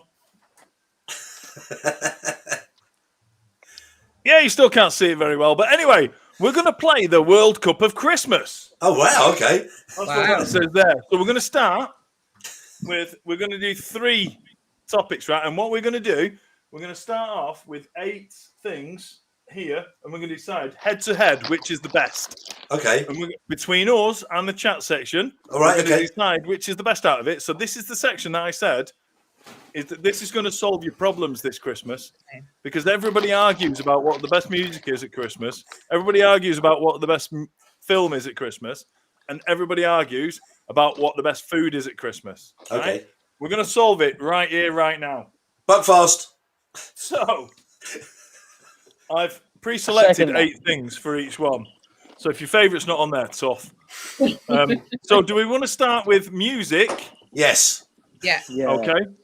Right, we're going to start with music then. Right, so It's gonna be we'll last start with Christmas. you, Baz. Baz, right. I'm going to put the quarter-finalists in the order that each one of you tells me. So, Baz, give me a number between 1 and 8. I'm going to go for the top end 8, please. I just realised I don't have a method of sticking these on. The light's still on. I need some sellotape. So what are you going, 8? Yeah, 8, please. Wonder if I lick it on and stick it, will it? Oh, nice. So good. Well, it's holding for now. You can't read it, but that's Last Christmas by Wham. Okay. Okay, I'm going to go to the next quarterfinal, so we don't know who's playing who just yet. Right. So, I think Laurie, Driving Home for Christmas is on here. Ooh. Laurie, I need a number between 1 and 7. number 4, Carlton Palmer. Number 4, Carla Palmer. Wouldn't it be weird if I'd written number 4 Carlton Palmer on the back of this one? No, it's quite within. Yes, it would have been weird. Of No. course I haven't. Oh, thank you. There you go. The wife was listening. It's very good. My beautiful assistant. I'm going to put a little bit of sticky tape on the back just in case. Called it sticky tape because we're live on the internet. You can't say sellotape on telly. Right. Driving Home for Christmas by Chris Rea. Requested by Kelly, wasn't it? Right. That's my favourite. Right. We're off and running here now. Gregor, I need a number between 1. I need a number between 1 and 7 that isn't 4. 6. 6, right, 6. What we've got on All the I next quote wanted to say is All I Want for Christmas is You Ooh. by Mariah Carey. Pish. Okay. That one's going up there. Guys, my battery's dying, so I'm going to quickly. I'll see you in 5, basically. Okay. No problem, Laurie. We got you on number 4, Carlton Palmer. We're all right. We can go with it now. Oh. Right, Joshua. 1, Please, 3, 1, 2, 3, 5, or 7. Oh no, he's showing the fingers. He's gone Go 3. 3. I can hear him. Yeah, Joshua, I can hear you fine. They're all just hearing. I could hear him fine as well. Yeah, I think it's Mike's selective hearing once more. Yeah. I can hear what you're saying. It's just muffled, like you're Sorry. talking like that. Joshua's selected Fairy Tale of New York. Oh Oh, yes. banger. Okay, so we're going to go back to the right. Baz, 1, 2, 5, or 7. I haven't asked. When's my choice? Oh, sorry, Oh yeah, Kelly. Kelly's next. Yeah, Sorry, well done. Kelly. I just remember you. Sorry, Kelly. This diversity thing is not playing out, is it? No, I Yeah. fucking hate women. Absolute So- mistake. Sorry, Kelly. No, When it's you fine. said- I'll give you a When number you now. said I want the Chris Rea track, I thought you'd picked it. Anyway, Fine. 1, 2, 5, or 7, Kelly. Don't want to play. You don't want to play. Okay, we'll move Ben. on. You've got Step Into Christmas by Elton John. So we've got Step Into Christmas by Elton John. He's up against Last Christmas by Wham. No messages yet. No messages yet. Okay. So, right, Baz, 1, 2, or 5. I'm going to go for number 1, please. Number 1. Number 1 is I Wish It Could Be Christmas Every Day by Roy Wood and Wizard. Ooh, big one. Ooh. You'll notice that when you Google like what's the most successful or what's the biggest one, they come out with loads of crap ones. I've just gone for the ones I like. So if your favourite's not here, it's because it's crap. Thanks, Gillian. I'm reading the comments. Don't you worry. The nation of ladies is Hi, important. Gillian. Gillian spends half her time dressed as Morrissey. Right. Gregor, 2 or 5? 2. It's got to be Slade. It's got to be Slade. It's got to be Slade. Yeah, that must be one. It's Slade. Yay! Well, I suspect I know what's winning that one, but I won't say it now. Right. I'm going to be Final really one gutted. is- I don't need to ask anybody what number that one is because it's the last one. And it is Do They Know It's Christmas? Yes, there you go. Right. Where's E17? That's a good point. Yeah, Yeah. 17. Weird. You know what I said? The If yours Party isn't up here, Jackets. it's crap. It's not fucking crap. It's great. It's not a Christmas song, mate. Hey, look, you could put a white hooded parka on and have snow on the video all you want, but if you don't mention Christmas in the song, it's not a Christmas song, right? Yeah, I'm not having it. Not having it. And also, just because you fall out of a car doesn't mean you're a pop star. Exactly. Brian Harvey got disqualified for running himself over. Because he ate too many jack potatoes. He had too many jacket potatoes. He said? I don't even know what that's a reference to. That Yeah, was yeah. a cue. That's what, when he ran himself over, he said that it was because he'd eaten too many jack potatoes. Really? Oh, I wish I'd put him in now. I'm Yeah. so sorry. Sorry, Brian. It's not because he's a fat drughead, but that's fine. If Thomas Was one of told me, them- find that. Was one of them not involved with a gang? Was that not a big story about one of them being a big gang member or something? Yeah, it was the one that looked like he was on drugs. The skinny one. What are the backing dancers? Right, so now we're on the business end. So, comment section, I need your involvement on this. Here we come, guys. I'm going to count it on. So, the first battle in the quarterfinals is Last Christmas by Wham versus Step Into Christmas by Elton John. Oh, coming to you- yes. I'll come to each one of you individually, and I'll keep a score, Shouting out. and then I'll tally up what the comment section's having. So, Baz, I'm coming to you first. What are you saying? So just as a sort Last of Christmas discussion. by Wham or Step Into Christmas by Elton John? It's not that hard. So I love Last Christmas, but I think it's a much better song. Is Driving Home for Christmas. I was singing it today on the way home. That wasn't one of the. Pay attention, Baz. What? How much rum have you had? About Last 12. Christmas by Wham versus Step Into Christmas by Elton John. Oh, well, Last Christmas then all day long. Okay, Gregor. Step into Christmas. 1-1. Joshua. 100% Last Christmas without fail. Thank you, Joshua. Kelly. Last Christmas? Yeah. Right, I'm going to Step Into Christmas, so it's 3-2. Oh, I'm going to the comment section. Oh, here we go. Oh, Otis the Oatcake has gone Step Into Christmas. yeah, they've all gone Step Into Christmas. Some bird called Emma has gone Step Into Christmas. Gregor. I'm such a Rob soul Appleton user. has I'm gone like, Step Into Christmas. I'm going to give it Beer. 10 more seconds. whatever. Same. 5, 4, 3, 2, 1. Congratulations to Elton John. Oh, I'm sorry. I said congratulations to Elton John just as Kathy Stewart came through, but Jill Cowie came through and said Step Into Christmas. Anyway, it's Rosie, clear. thank you very much. Step Into Christmas goes through to the semi-final. George might be turning in his grave. Laurie's not here though. He might have chosen one. Well, them's the breaks. Right, so next up, we've got... I think this is a tough one. We've got Driving Home for Christmas by Chris Rea versus I Wish It Could Be Christmas Every Day by Roy Wood and Wizard. Oh, it's a bad draw. It's a bad draw. Right, this is too much because Driving Home for Christmas is my all-time favorite Christmas song. Right, it's one for Kelly. If that doesn't get picked, then I'm out. Right, we're going to start with Baz. What are you saying? Well, I feel kind of like I've got mixed emotions now because I do love Roy Wood, but I'm going to go with Kelly on this one. Just as I feel like as the two Santas here, we should support each other. So I'm going to go for Driving Home for Christmas. Thank you. Oh, you sound like one of those twats on Big Brother. I am one of those twats like, on Big Brother. Well, do you know what I mean? It's like, it's not like I like this person. Right, go on then. Right, Gregor, what are you saying? I've got to be honest, I'm just good. because of tradition, I feel like it's got to be Wizard for me. Okay. I just remember it fondly as a wee one dancing about, so it's got to be Wizard. Oh, sorry. Laurie's saying hello. Hold on a second. He must be back. Oh, he's back. He's back. Please. He's returned. There he is. He's returned just at the finally see everyone as well. So yeah, great Yay. to see you, everyone. Hello there. Will you do me a favour, Laurie, and will you just say the words "driving home for Christmas"? So what is it? Smells like vote It's rigging. a great song versus Wizard. ITV got into a lot of trouble for that, Kelly. So leave it out, right? The internet is still covered by like those guidelines, right? I don't want to get into trouble here. Joshua, what are you saying? Driving Home for Christmas, or I wish it could be Christmas every day. Driving Home for Christmas all the way.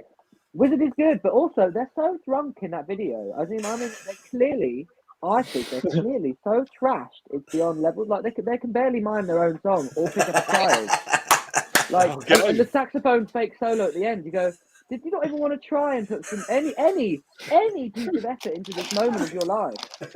It's funny that Joshua is saying a lot of things as a bad thing that I'm going to say later as a reason why I like the song. Anyway, Kelly, I think you're going for Driving Home for Christmas, aren't you? Yeah. Well, wish it could be Christmas. No, yeah. Whoa. Laurie, have you got your own mind, or are you going to be swayed by a Geordie in a Santa hat? It's a tough one, Okay, the Wizard song gets you really pumped up, doesn't it? It gets you really, really pumped for Christmas. But I just get a little bit annoyed at the I wish it could be Christmas every day. It'd be terrible if it was Christmas every day, right? Because you'd get bored on day 3 or 4, wouldn't you? Let's be honest. So Okay. I'm going Right, to Christmas gets you in the feels. Gets you like you just it gets you. Trust a guy who talks words every day to take a Christmas song literally. I've let myself down there, haven't I? But You've not let your profession down, but you've let yourself down as a man. Yeah. Anyway, Like, commit. he's going driving home for Christmas, so I'm gonna have to go. Emma's changed her mind, so yeah, we've got. Hold on. I need to go up the list. So I've got driving home from someone who's clearly biased. I've got Wish It Could Be Christmas. Go on, Tom. Jill Cowitt, driving home. Wish It Could Be Christmas from Rob Appleton. Kathy Stewart. Otis. Right, driving home for Christmas has won that one. Yay! Strong work.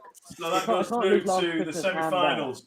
Right, next one is All I Want for Christmas Is You by Mariah Carey versus Merry Christmas Everybody by Slade. Baz, I'm starting with you. Slade. Not even an afterthought. Slade. Okay. Gregor? Slade. Absolutely. Joshua? Mariah Carey. You know I'm going to say Mariah Carey. You know I'm going to say Mariah Carey. Joshua, if I had to bet both of my kidneys on the answer to that question, I would have bet both of them on Mariah Carey for you. I know you so well. Kelly? Slade. 100%. Laurie? Slade for me. Oh, Joshua, looks like you could be in a minority here. Let's go to this. Slade for Kathy Stewart. Slade for the wife. Slade for Rosie. Rob Appleton. I'm not going to go any further, Joshua, because you're the only one. And I'm not, it's like, it's not, no, Jill Cowie. There you go. This is the landslide of all. It's a landslide. Yes. I'm having that. It's the time of year for Christmas cracker jokes, isn't it? That was a landslide. In fairness, like Mariah Carey's song is great, but not against Slade. It's just not going to happen. Yeah, it's not though. Yeah. Right. Final quarterfinal. Fairy Tale of New York by the Pogues and Kirsty MacColl. God bless her. Versus Do They Know It's Christmas by Band-Aid. So obviously, the Do They Know It's Christmas had a huge impact on everybody. But like literally, just because of Kirsty MacColl, and it's a fantastic song, it's Fairy Tale of New York easily. Rest in peace, Gregor. Fairy Tale in New York, without a doubt. Yeah. Joshua. I'm on board with this one. Fairy Tale of New York. such a tragedy how she died. Fairy Tale of New York. Not just a tragedy how she died, a tragedy that it was fucking covered up, and yeah, that's yes. And also, I don't agree with the words. It's not going to snow in Africa this Christmas. Like that. Yeah. Because it never snows in Africa. So stop telling me it's bad that it doesn't. It does. There's mountains. Well, it probably does in the mountains. You find the worst lyrics in that song is the ones that Bono sang, which is tonight. Thank God it's them and not you. Yeah. Thank God it's them instead of you. Going, thank God it's the Africans and not you in your fucking semi-detached in Berkshire. It is charity. Anyway, We're all voting against Laurie? it. Yeah, we're all voting. Absolutely Fairy Tale of New York. I mean, the last two questions have not even been close. It's been like hat and pack out for me. This is... What a great sports reference. Yeah, well, he did have to reference someone from Manchester getting annihilated. How many categories is there? Because we could be here until like 2:00 in the morning. Yeah, we're going to speed up on the next one. I'll have passed out before then, Kelly. This is the best way I could get for us all to interact together and not talk over each other. So it's good. It's good. Right, so we got It's the Oatcake, Emma, Kathy, Gillian, Rob, Rosie. Oh, it snows in Cape Town. Sorry. By the way, Radio 2 are playing it in its original format as well, so they haven't dubbed it. Good. Good. Because you know what? When it was written, faggot didn't mean that, so why change it? One of my friends on change. TikTok sang it on a TikTok live and got kicked out and banned. Oh, for fuck's sake! Just think, do you know what I mean? You can't write a song that works and then a few years later the meaning of a word in your song changes, so you have to change the words to your song. Doesn't make any sense. Shakespeare is full of Anyway. racism. Shakespeare is full of racism. Yeah, exactly. There you go. There we go. Right. Semi-finals. Quick one then. Right. So, coming to you. I'll come to you. I'll go in that order now. So, Baz, Step Into Christmas versus Driving Home for Christmas. Driving home for Stepping Christmas. in or we're driving? We're driving. Driving. Gregor. Step into Christmas, man. Ooh. Step He's into Christmas. stepping. Joshua, are you driving or stepping? Driving all the way. Apart from I can't drive. Driving. You got you drive. Kelly. Driving home for Christmas. Nice. There you go. Laurie? I don't even know the other one. Yeah, driving. Yeah, there you go. You don't know Step Into Christmas? Can someone Elton sing it for me? Maybe Maybe I'll I'll do it. Elton John, Step Into Christmas. Oh, okay. Yeah, I do know that. Sorry. Yeah, still driving. Still driving, yeah. Anyway. Yeah. Oh, hang on. This could be a travesty. I'm going to go Step Into Christmas. Oh, And then we're going to the comment section. Oh, everyone's saying Step Into Christmas. Otis with Step In. Jill with Step In. Rob Appleton with Step In. Thank the you, wife Emma. with the wrong answer. Thank you, Emma. Amelia with... Hold on. That's that. Thank you, Oh, that's Kathy. all right. Have we got any more? Thank you, Amelia. Kathy Stewart has gone with it. It's just... Kathy Stewart's just tipped the balance there. I think Tom's got bored, so he's not on my side. I tell you what, if you were telling us we were in trouble for not going for driving home for Christmas, he's in the spare room tonight, isn't he? That's it. Right, driving home for Christmas makes it through to the final. Where we go? Yay! Right, there we that's go. right. That was good. Oh God, what's it going to be against though? Next Am I semi. gonna blackmail everyone into. Next semi is Merry Christmas, Everybody by Slade versus Fairy Tale of New York by. Oh shit, that's an Ooh, awful this is- one. oh. Ooh. Well, I'm sticking with my favourite, which is going to be Fairy Tale New York. Gregor, I would agree with that. Fairy Tale in New York. Yeah. Joshua, you still going with Mariah Carey for this one? It would have won, you should know, but Fairy Tale of New York. Fairy Tale of New York. Kelly, Pogues. Yeah. Laurie. I need one. For me, with music, it really depends on your state of mind. You know, if you just want to get pumped up for a night out, you Yeah, probably you're go with with Slade. But if you Yeah, just want to true. sit there with a glass of whiskey and feel intelligent and stare out through the window, I'm going to go Fairy Tale New York. You missed out the heroine. I'm going I'm going Fairy Tale in New York as well. And let's have a look at the comment section. So, Gillian Cowie. Oh, it's the oatcake. Kathy Everyone Stewart, said Fairy Tale. the wife can't spell Pogues, but I'll let her off. It's the pissed version. And even that's it's just a drink. I say she's pissed. She hasn't drunk for a year. Yeah, that's How what much I'm did she drink the night before? Rosie, yeah, everyone is. It's a clean sweep. And don't get me wrong, Slade is a brilliant song. It It's is, a tremendous it song. is. But up against Fairy Tale in New York, didn't stand a chance. So, right, the final. Oh, Kelly, I'm looking at you for like this could be an awkward one for you. I don't think I stand a chance. Okay, Baz, quick one. The final is Driving Home for Christmas versus Fairy Tale in New York. So I've supported Chris Rin all the way through, but I'm switching allegiance now. I'm sorry, Kelly, but like literally, it is the epitome of Christmas song, particularly like at the moment. It's got to be Fairy Tale New York. I'm sorry. I'm not even sorry. Well, sorry. Gregor? It's got to be Fairy Tale. It has. I'm Joshua? also going for Fairy Tale. Fairy Tale. There we go. Kelly? Driving Home for Christmas. Is that because he's a Geordie? What? Driving home to Desmond. Laurie? You scumbag, I'm going to go for the Pogue. There you go.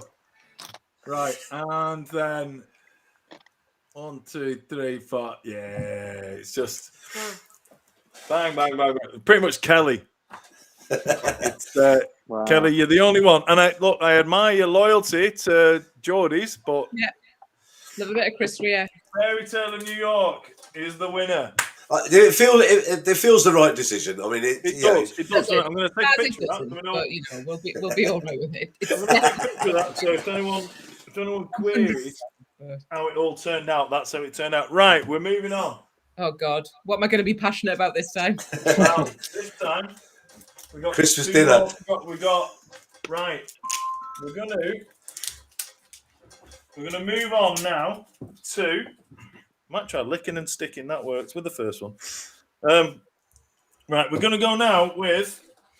This could be controversial, but it'll solve a lot of arguments once the actual winner. Solve a lot of arguments at Christmas. We're going with food. Christmas food. Right. Baz, give me a number 1 to 8. 8, please. 8 is. That is pigs in blankets. It's going to be hard. Gregor. Hungry after this. 6. Number 6 is. Oh, hold on. Number 6 is Brussels sprouts. Joshua, 1, 2, 3, 5, 7, or 4. Joshua 3, please. Joshua 3. I didn't even notice that last time. Right, Joshua 3 is cranberry sauce. Ooh. Right, Kelly, 1, 2, 5, 7, or 4. 4. 4. The big fat bird. Last. I mean, I'll never not have anything else, but it's not my favorite. Let's not try and. It's like I'm gonna ask. Right, so Laurie, 1, 2, 5, or 7. Number 2, Rhoda Nielsen. Oh, now this is one. You know when like they do the draw for the FA Cup and stuff, and it's like, this is one of those moments. We've got roast potatoes up against pigs in blankets in the first round. Oh shit! We're all devastated about that. Okay. Phil looks the most devastated. Right. So we're back to right. We're on to Phil C now. Phil, do you want 1, 5, or 7? I'm gonna go for number 7, please. Please stop an impression. What was that? Mate, I'm not being funny. You're shit at doing an impression of Phil C, but your Josh Widdicombe's incredible. So, gravy. Oh, sorry. Oh, No. Oh, Right, mate. I'm not being funny. We're not going to that yet, but if you want to pick sprouts over gravy, yeah, you weren't shooting. you're a twat. Right. Sprouts So, one. Gregor, 1 or 5? 5. 5. We've got stuffing. Ooh. I love stuffing. Fucking up stuffing up against cranberry sauce. It's like tallest dwarf, isn't it? Right. Stuffing can be like it can be made in very different ways. Yeah. Right. Okay. And that leaves Yorkshire puddings up against turkey. Oh, there you go. That's all right. Oh, that's right. Right then. We're gonna have to go to basically like City against Liverpool in the first round here. That's crazy. We're gonna have to go with pigs in blankets versus roast potatoes. Yeah. So as a vegetarian, like I feel conflicted because like I remember. I'll tell you what. I'll solve that problem. I've smothered those roast potatoes in goose fat. Yeah. No, irrespective. They're covered. I've still got a memory about what they were, and they were always the first thing that I'd go for. So, as a vegetarian, I'm still going to go. And Kathy will hate me for this. I'm still going to go for pigs in blankets. Good man. Not that I'm saying pigs in Kathy. blankets is going to win, because I'm still troubled by this whole situation. I feel I eased your decision there by saying that the roast potatoes were smothered in goose fat. Gregor, what are we saying? Roast potatoes or pigs in blankets? It's a tough one, but I'm gonna have to say pigs and blankets because potatoes are more diverse. Yeah. And I would take mashed potato if I couldn't have roast. But pigs and Good blankets, shout. you kind of. There you go. He's got a backup plan. Do you know what? When you know, there's this stereotype about Irish people and potatoes and all that kind of stuff. It's the only place in a restaurant I've ever been offered 3 different types of potatoes, one after the other. So it's not a stereotype. They love the spuds over here. What was the third one, Mike? Huh? What was the third option? Or like mashed, roasted. Oh, you get mashed, roast, and chips. You There get you off go, them all. Chip. One after the other. But They don't boiled. oh, you got your potatoes then? Yeah. Oh, hold on. I heard a little blip. I think we might have. No What? way. We've got Rachel. another guest. We've got another guest. She's 11 minutes late, but you know what I mean? Like I say, she's. Like I Join say, the this is a real conversation. pub. This is a real pub. We've all been in for a while. We've all had a few drinks. She's rocking up. I've had more 19 than a minutes few. before last orders. I hope she's had some pre-drinks. Here she is. It's Rachel Spicer. Hey. Luckily, Patch Up is one of my favourite games. Do you know what, Rachel? I love the fact that you've gone with the beautiful Rachel to here, and then Denise from the neck down. She's with me all the time, you know? Like, It's, she's it's just amazing. I literally nearly wore the exact same jumper. Oh my goodness. And that's is not that even- likeness? We would have been complete twins. How much fun would that be? Two Denise's in the same room. Sorry about that. You've joined us at a crucial moment in the World Cup of Christmas. Right? So, unfortunately, pigs in blankets have been drawn against roast potatoes. So I'm on to Joshua now. Joshua, what are you saying? Roast potatoes or pigs in blankets? Pigs in blankets all the way. Kelly. I'm gonna have to go with roast potatoes. Like, I don't know, like I've always No, Kelly, like I say, this is like the FA Cup draw, third round. City and Liverpool. They should have been in the final, but what can we do? We've got to go I mean, with it. I'm a Newcastle fan, so I like the underdogs. So let's go with roast potatoes. Yeah. So as a Newcastle fan, as I am, you're used to your favourite getting dropped out in the first round, aren't you? Right. I'm used to them losing 4-0, so Exactly. on the Sheffield Wednesday. Yeah. What we saying, Laurie? I'm going with roast potatoes. Okay, put it this way: you can have a good roast. You can have a good roast without pigs and blankets. You know, if you have beef, for example, you don't have pigs and blanket, do you? You can, but take away roast potatoes. It's not a roast, is it? they're immense roast potatoes. I tell you, he's got a good, but he's a very. It's not a surprise that he's a logical man, is it? Do you know what I mean? Right. Is that like what makes like Christmas dinner? It just means what do you want on your Christmas dinner out of those two? If you can only have one of the two, what are you having? I'd say pigs and blankets, but that's because it's Christmas. Because I have roast Yeah, patties that's with what I a was lot of thinking. things. That's exactly what I Like, was thinking. I have them weekly with my roast dinner, but like a Christmas dinner needs the pigs and the blankets, you know. Rachel Spicer has roast potatoes weekly. Yeah.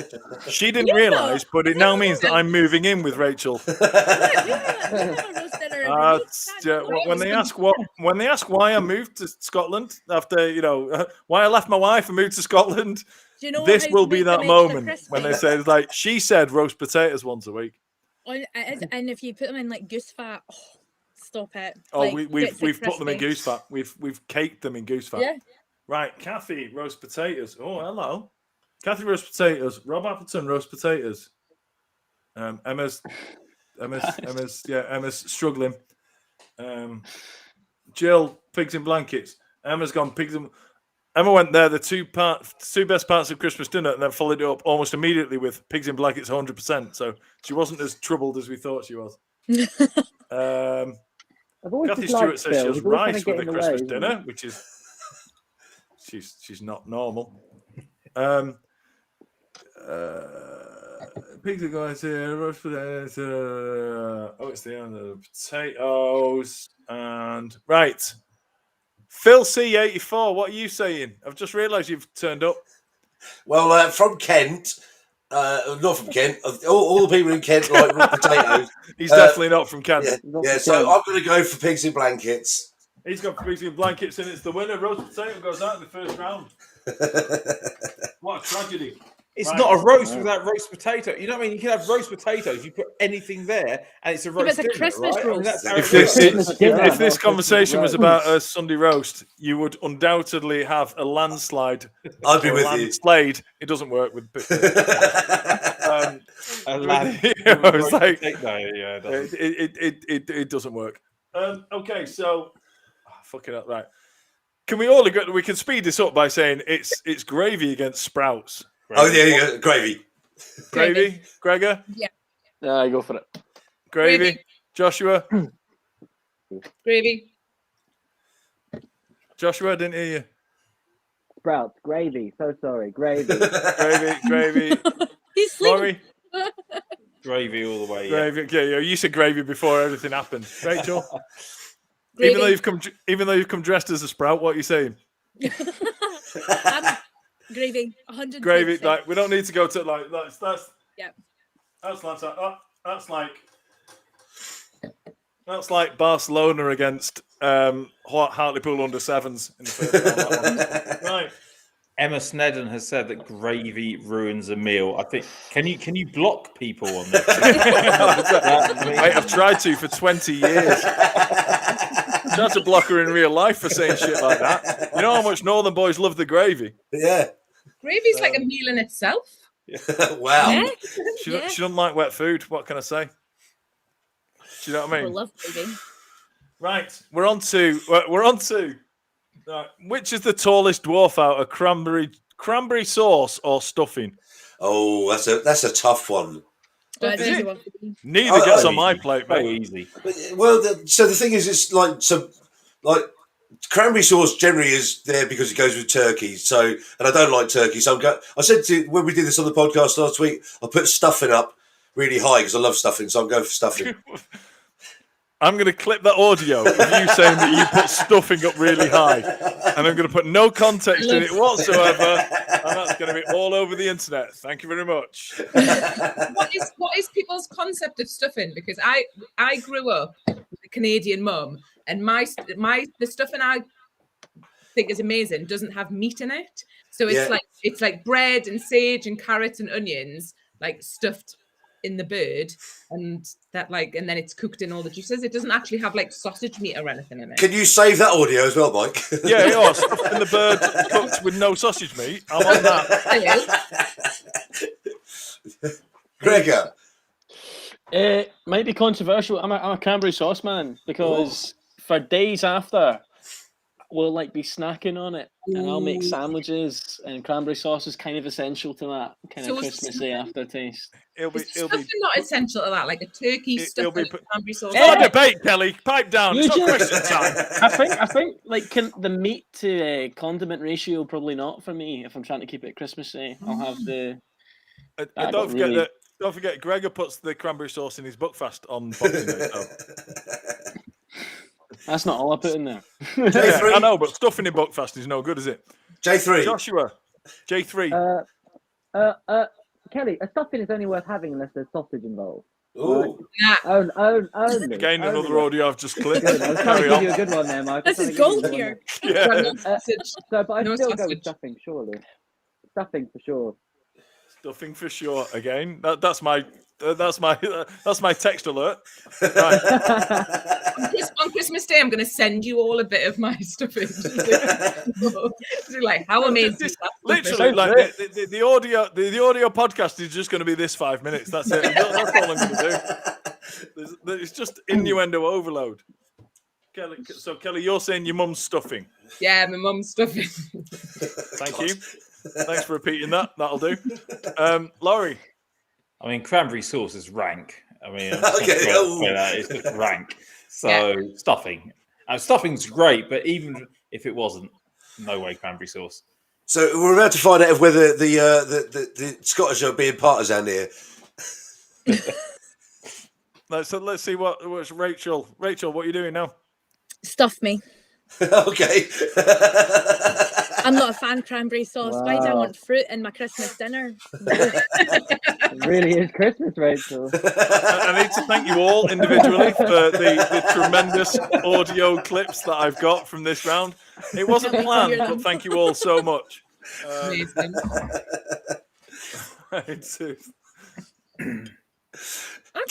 I'm definitely going to do a TikTok of like, have you ever heard Rachel Spicer's reaction to when she got 1.2 mil? Stuff me. So, is there a better way to celebrate? Who knows? It is Gerald. You know about the No Context Hearn, the Eddie Hearn account? Yes. Yeah, I mean, this could be a great context. Look, no context locking. I'm all over that. Right. Stuffing has made it. I didn't have to vote. I've just licked stuffing, which wasn't pleasant. Right.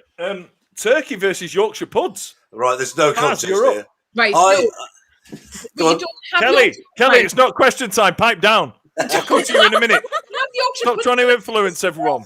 You don't have Stop Yorkshire trying to influence people. Shh. You don't have Yorkshire pudding at a Christmas dinner. Kelly, Right, so in my moment here, she can say what she wants now. I've always thought that Turkey I've deserves. muted her and she's started doing hand signals, so she's gone completely. So I'll bring her on when it's You're her done. time. She's You're a done. live wire, she is. I knew I should have brought a Geordie on. Baz, away you go. So even going back to the days we want to still ate meat, I really didn't like turkey. It's dry and it's like it shouldn't be there. So it's Yorkshire puddings all day for me. Okay, Gregor. Turkey, man, it's like quintessential Christmas. What are you on about? You only have to have it one time a year. It's only dry for one meal. It's a good point, but no. Joshua. Yeah, I feel torn. I feel like I'm going to have to go with turkey, but again, as a loyalty thing, I don't really like it that much either. But as a loyalty thing, I grew up on for goose. Christmas. Okay. Good man. Well, we're going to bring... I was going to bring Kelly back in the room, but I can see what hand signals she's doing to the camera, so I'm not sure. Here she comes. There she is. Kelly, you can talk now. Oh, hold on. Wait a minute. I forgot that I muted you before I took you off. I need to unmute you. Ready, go. Sorry, turkey, whatever. I'm not bothered now. Laurie. I mean, I don't know what's the methodology we're using here. Is it what's quintessentially Christmas? Or what you like? What do you want on your Christmas dinner? One or the other? Okay, Yorkshire pudding. Like if it's Do you actually have Yorkshire puddings on a Christmas dinner? Yeah. Yes. Nah. Hell yeah. Madness. Rachel Spicer. Madness. Oh, I don't know. No, it has to be turkey for Christmas dinner. I have Yorkshire puds every week also, but they have a special place in my heart, so that really hurt. I'm weighing in on it. I'm weighing in on this before I go to the comment section. Yorkshire pudding all day long. Despite being from Lancashire, Yorkshire pudding. I'm talking Yorkshire pudding all the way because turkey. I don't care about tradition. Turkey is just shit chicken. You don't eat it any time of the year because it's shit chicken. It is. And don't say like, but it's a bit like people who say like, but eat sprouts. Oh, have you ever had them sliced in bacon? No, because do you know what? When I eat something that tastes shit, I don't feel obliged to eat something that tastes shit and cover it something that tastes nice. I just don't eat the thing that tastes shit. So there you go. There's my little rant. Hang on, I've got to vote for Yorkshire pudding. Right, Phil C84's gone for Yorkshires. Right. I thought he would do. Right, let's have a look. What we're saying. Oh, my son says, hi, Gru. Sorry, I mean Rachel. You know what? My whole comment section, I've been getting so many mails on Instagram of just people sending me pictures of Gru, Mike Wazowski, Slenderman. Like, Rachel, my son used to think me doing all right on TikTok was cool, but I never overtook Joshua, who is his favorite TikTok, and I think you two might be neck and neck now. Oh yeah. I can't even I mean, it's like you get 200,000 followers on TikTok, and even your son doesn't rate your stuff. Do you know what I mean? It's like, that's what I've got to live with. Right, here we go. So Rob Appleton's gone Yorkshire puds. Emma's gone Yorkshire puds. Kathy Stewart's gone Yorkshire puds. Jill Cowie has gone the T-bird. I know there's a gangster way of saying turkey. But The T-bird. Yorkshire pudding. Do you know what? I'm glad that happened because turkey's fallen off and I don't know where it's gone. So, right. Let's go. Let's go quick. Semi-finals. Baz, pigs in blankets versus gravy. They're both dead things, so you've got to make a choice. Damn it. That's such a tough one. I'm going to go on my vegetarian side. I'm going to go for gravy because I think gravy makes any kind of roast or any dinner, in fact, at all, even chips. So you're Oh, going to okay. go with gravy because Sorry. you're vegetarian. So you've Yeah. gone for the one where they boil the bones of a dead animal. No, they don't. You could just have vegetarian gravy. I didn't say we can have vegetarian pigs in blankets. You Anyway, can, but they're shit. Right, okay. I've tried them. They're shit. so he's gone gravy. Gregor, what are you saying? Pigs and blankets. Pigs in blankets. Joshua. Yeah, pigs and blankets. Yeah. Kelly. Are you still annoyed with me? Silent treatment. I can't hear you. Oh, Great at miming. why have you gone on mute? I'll take you off mute. How have you gone on mute without me? There you Do go. a mime. Do a You're mime. back. Which one? You're back. No, it's... I didn't mute myself. I don't mean you've seen my hands the whole time. I've been over here at the board, the magic board. Well, I didn't do it. I think I may have lost a friend tonight. Gravy. You're on gravy. Laurie. Gravy, like I say, you can take pigs and blankets out. It's still good. Yeah. If you don't have gravy, it's not a roast. Ruins the meal without gravy. Rachel Spicer. We say pigs and blankets. Again, I have gravy quite a lot. It's all even. I'm going to go. Oh, is this a decide and vote? No No, pressure. we've got the comment section. I'm going to go gravy simply because I'm going to have to go back to turkey being shit chicken. Turkey needs help, and gravy is the help. Turkey's shit, but like I'm just like all about the tradition. Like I just have to. That's all about the tradition. That's like Shit. If everything was all about tradition, we'd still have slavery. Oh. Move on. Okay. Came out of nowhere. Now I have to move on. That's how passionate I am about I turkey thought you were being going to say shit. goose. I thought you were going to say goose, and you went down the Exactly. side. Gregor's got it. Goose, Gregor's got it. slavery. Tradition is goose, not turkey. Now I have to move on because you mentioned slavery. Anyway, there you go. So Emma's gone pigs in blankets. Rose has got pigs in blankets. Pigs in blankets takes it by 1 point. Which one's that? Right. Pigs in blankets into the final. Right, we've got. Oh, come on. Can we just give? We've got Yorkshire puddings against stuffing. Can we just give Yorkshire puddings a bye into the final? We don't need to chat about that, do we? No. No, nobody's going to put up a Stuffing, fight for stuffing I would argue against stuffing. Yorkshire puddings. I would argue Stuffing. for stuffing. Oh, Yeah, hold I'd on. argue for Right, well, stuffing. we'll go with it. So, Baz, Well, stuffing or Yorkshire puddings? I voted for stuffing like long before this, so I'm going to stick with stuffing. Good man. An idiot. Right, Sorry. Gregor. It's good. Well, I mean, I don't really particularly like either. Well, I mean, I like Yorkshire puddings, but I wouldn't have it at Christmas. So I'm going to go Yorkshire puddings anyway, because I feel like out of the two. Good. Joshua, you said stuffing, did you?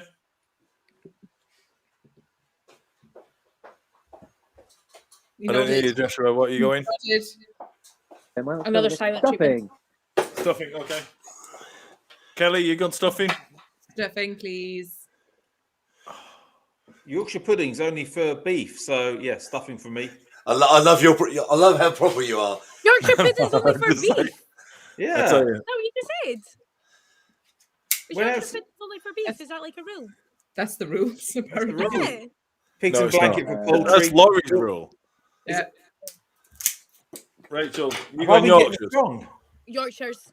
Yorkshire's. All day. Yorkshire. Right, so we've got Kathy Stewart on stuffing. We've got Rob Appleton Yorkshire Puds, Emma Yorkshire Puds. Jill Cowie's gone stuffing. Rosie's gone stuffing. Even with my vote for Yorkshire pudding, stuffing has got. Yeah, okay. Stuffing's got to the final. You lot are fucking weirdos. But we eat the best Christmas dinners. That's what you got us on, Mike. Let's hope this goes. You know, That's Jimmy good Savile, stuff. what's going on with that? What's going on with that? And I don't mean anything other than the cigar before anyone mentions anything. Do you know what I mean? You can't even mention that guy's name these days. We'll call you Mr. Big because that's the only other person I know that smokes cigars. Oh, I If don't- anyone gets that reference at He's all. dead. Tricky He's dead, reference, not unfortunately. bad, Spoiler alert. Spoiler alert! God's Can I- sake. Can we get an honorary mention for bread sauce? I feel like that's been. Oh, yeah. How left actually? out. I see a division in Scotland there. Did you notice what happened there? Gregor went, can we get an honorary mention for bread sauce? And Rachel Spicer really? almost Don't threw up her lie. lungs just at the thought. I think it's amazing. I used to hate it. I love I it. don't You judge see, people. I don't judge people, but I'm judging you right now. Not gonna lie. bread sauce But is weirdo special behaviour, patter. especially on a Christmas dinner. Gregor. What would you think? Gregor, you've Is started a everything civil okay war. at home, Gregor? No, it's fantastic. Listen, I got really steaming last year and put it on a pizza, and it was really good. Wow. Getting worse. So Getting worse. Gregor's asked for bread sauce to be involved in this based on the time he was pissed and put it on a pizza. I can't fault the guy's logic. Do you know what I mean? It's great. The wife said it tastes like sick in a bowl, which is probably why I've never had it. If you came to being drunk, you'd put kebab in this list, wouldn't you? 100%. That was also on that pizza. It was a doner pizza. Yeah. 100%. I always, when I get I don't do it anymore, but when I used to get a kebab, I used to get 2 kebabs because then you'd get one for eating then and one for the morning. No. Which Oh, a kebab in the morning. Yeah, done it. just wait until I tell you how you serve it. How do you serve it? Tell If me. you've not tried a kebab meat and ketchup toasty, Ooh. I was going to. there you go. I was gonna If say you before, but if you have leftover kebab meat, bit of ketchup in a toasty, taste sensation. Anyway, I Absolute digress savagery, that from is. I digress from the inevitable here. Right, pigs and Disgusting. blankets versus stuffing. Let's go quickly, Baz. So listen, I'm not going to get shit on here, but like I'm going to go for stuffing because I chose stuffing the other night as my favourite thing on a Christmas dinner. Sorry, you're staying true to yourself. And I had like words with you about that. You did. Right, let's go. Gregor. Yeah, pigs and blankets. Yeah. Joshua. Pigs in blankets. Blankets within pigs. Pigs, whatever. Pig wrapped in pig. Kelly. Sorry, what am I choosing between? Pigs in blankets or stuffing? Stuffing. Oh, good, like it. I'm not the only one. It's a Santa hats. Ever since you said I know, I'm kebab not meat Christmas here. and Yeah, tomato Christmas ketchup dinner. toasty in the morning after night, I'm just questioning whether I want to live anymore. To be honest, what's the point of this? I mean, yeah, pigs in blankets, but I mean, just... Laurie, don't judge it till you've tried it, mate. Even talking about it is giving me a heart attack. and you do Mate, everything, it's got ketchup. It's one of your 5 a day. and you cook everything in batter. I've still never tried a battered Mars bar. Have you not? You're I've not never missing tried out. it. I'm Is not. that a staple? I've heard the opposite. No, Nah, it's a bit just of a gooey, myth. man. Right, It's Rachel, what are you really saying? gooey. Pigs in blankets Pigs. also. Yeah, pigs in wrapped in the blankets. I'm going to guess what Phil would say. Phil would go with pigs in blankets. I'm definite he would have done that. Yeah. If anyone's joined us late, he's not dead. He's just got COVID. He couldn't turn up. Wow, that went dark. That morbid. Well, it did look a bit like a memorial every time you held him up like that. I'm just clarifying the situation. Say he's I'm not not dead, getting- but how long since you last heard from him? Oh,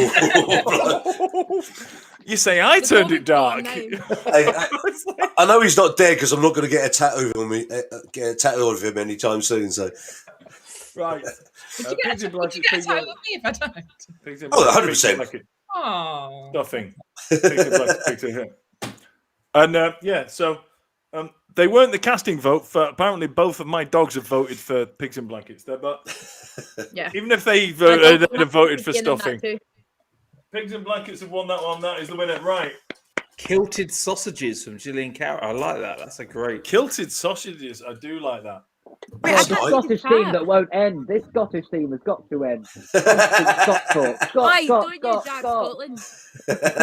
This Scottish thing has got to end. Whoa, whoa, whoa! Don't leave the union. No, no, no, no! Don't take me the wrong way here. Don't leave the union. Joshua, finish. Mate, Finish. Mate, you say that, but I think they should have opened the Scottish independence referendum up to the whole of the union. If they do, can you bring the border slightly lower? To, I think like, I'd have voted. Newcastle- I'd have voted yes. Newcastle is basically Scotland. Let's be honest. can we bring Newcastle to like into Scotland, and we'll be fine. Like Wall's End, and then all that's Scotland. I'll be happy with that. It comes down as far as Bedford, as far as I'm But concerned. it's been debated for a long time. Right? Do we just want to sit around and have a chat, or do we want to go with movies? Let's go Christmas movies. I love it because I think Die Hard, yeah. Die Hard. Right, we're gonna go fast track. Right, we're gonna go fast. Yeah. 8. Okay. 8. First up, you've got It's a Wonderful Life. Ooh. Never seen it. You're not missing much. I only put it in because it came as number 1 on Lovely. something. Right, Gregor. 1 to 7. 3. Joshua don't like you anymore. Right, I feel like it 3. could be more Christmassy. Oh, sorry. Because Joshua's going to have to think now. Right, Polar Express. Nah. Yeah. Snowman better be on this. Give me a minute. Christmas. Sorry, before we move on, Gregor, you know when you said that thing about bread sauce? Oh my god, What that's about amazing. Grace Jones? Hello? Oh, that's amazing. Oh, you're not going to honorary mention the snowman, are you? I can if you want, but otherwise I'm not going to mention it.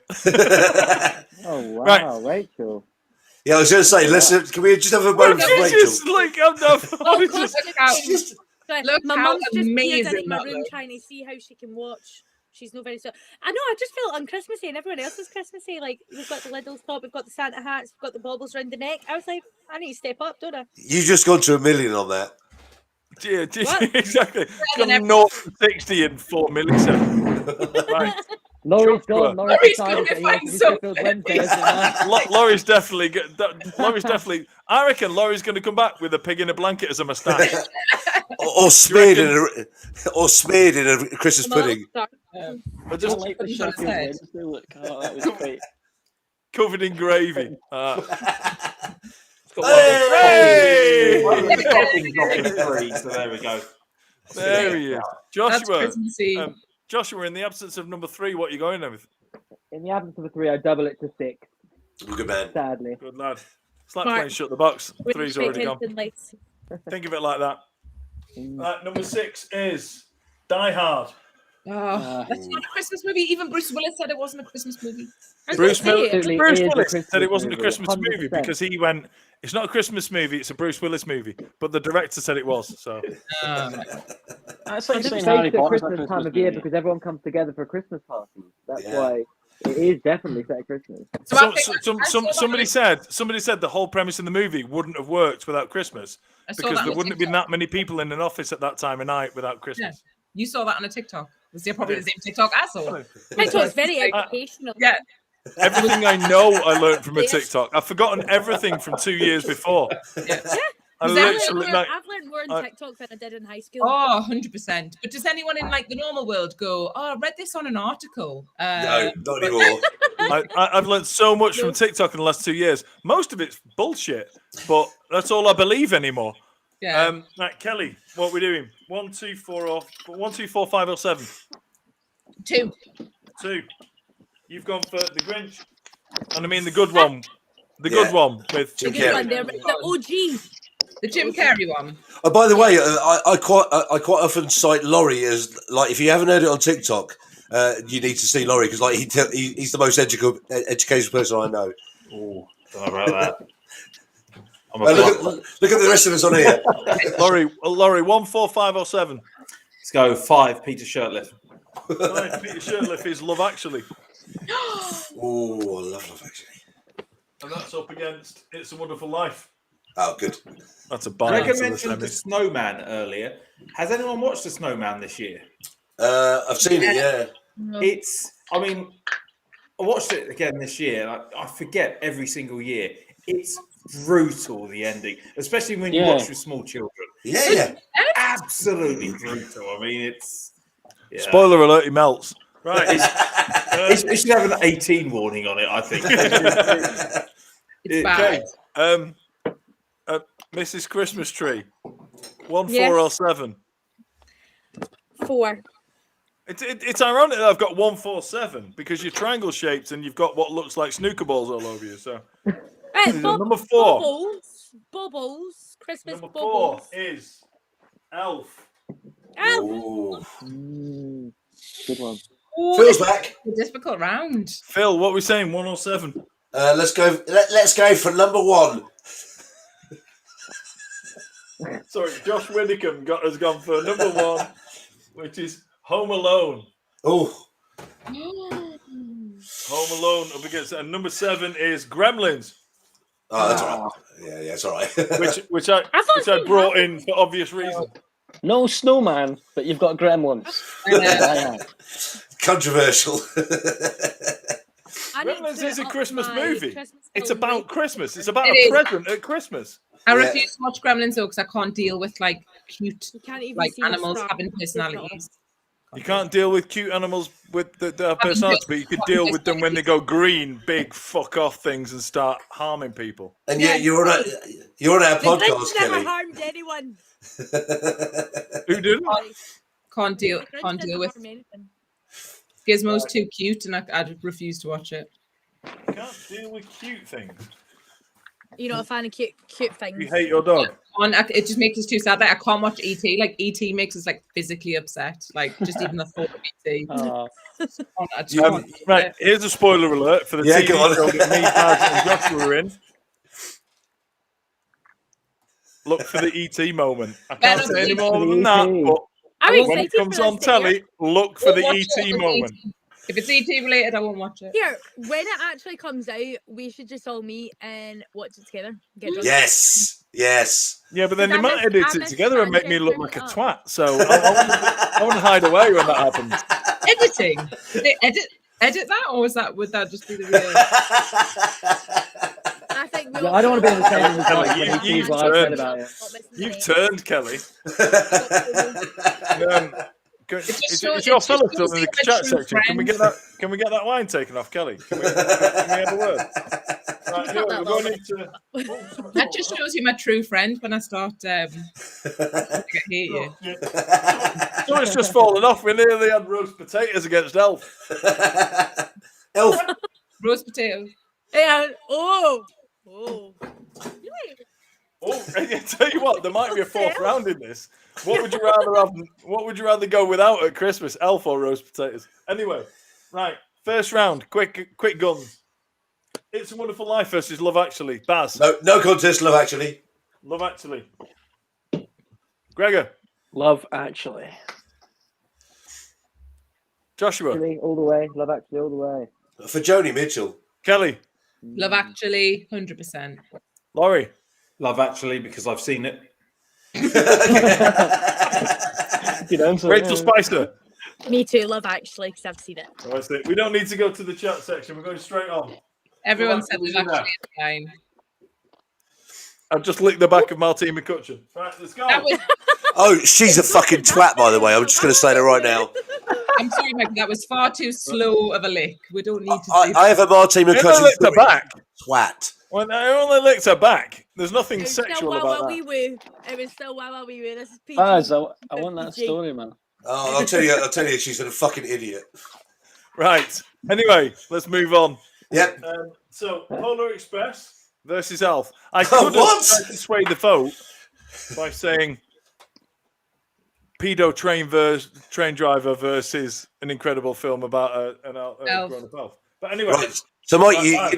you know my answer. I don't even have to say this one. It's easy. Everyone say their answer at the same time.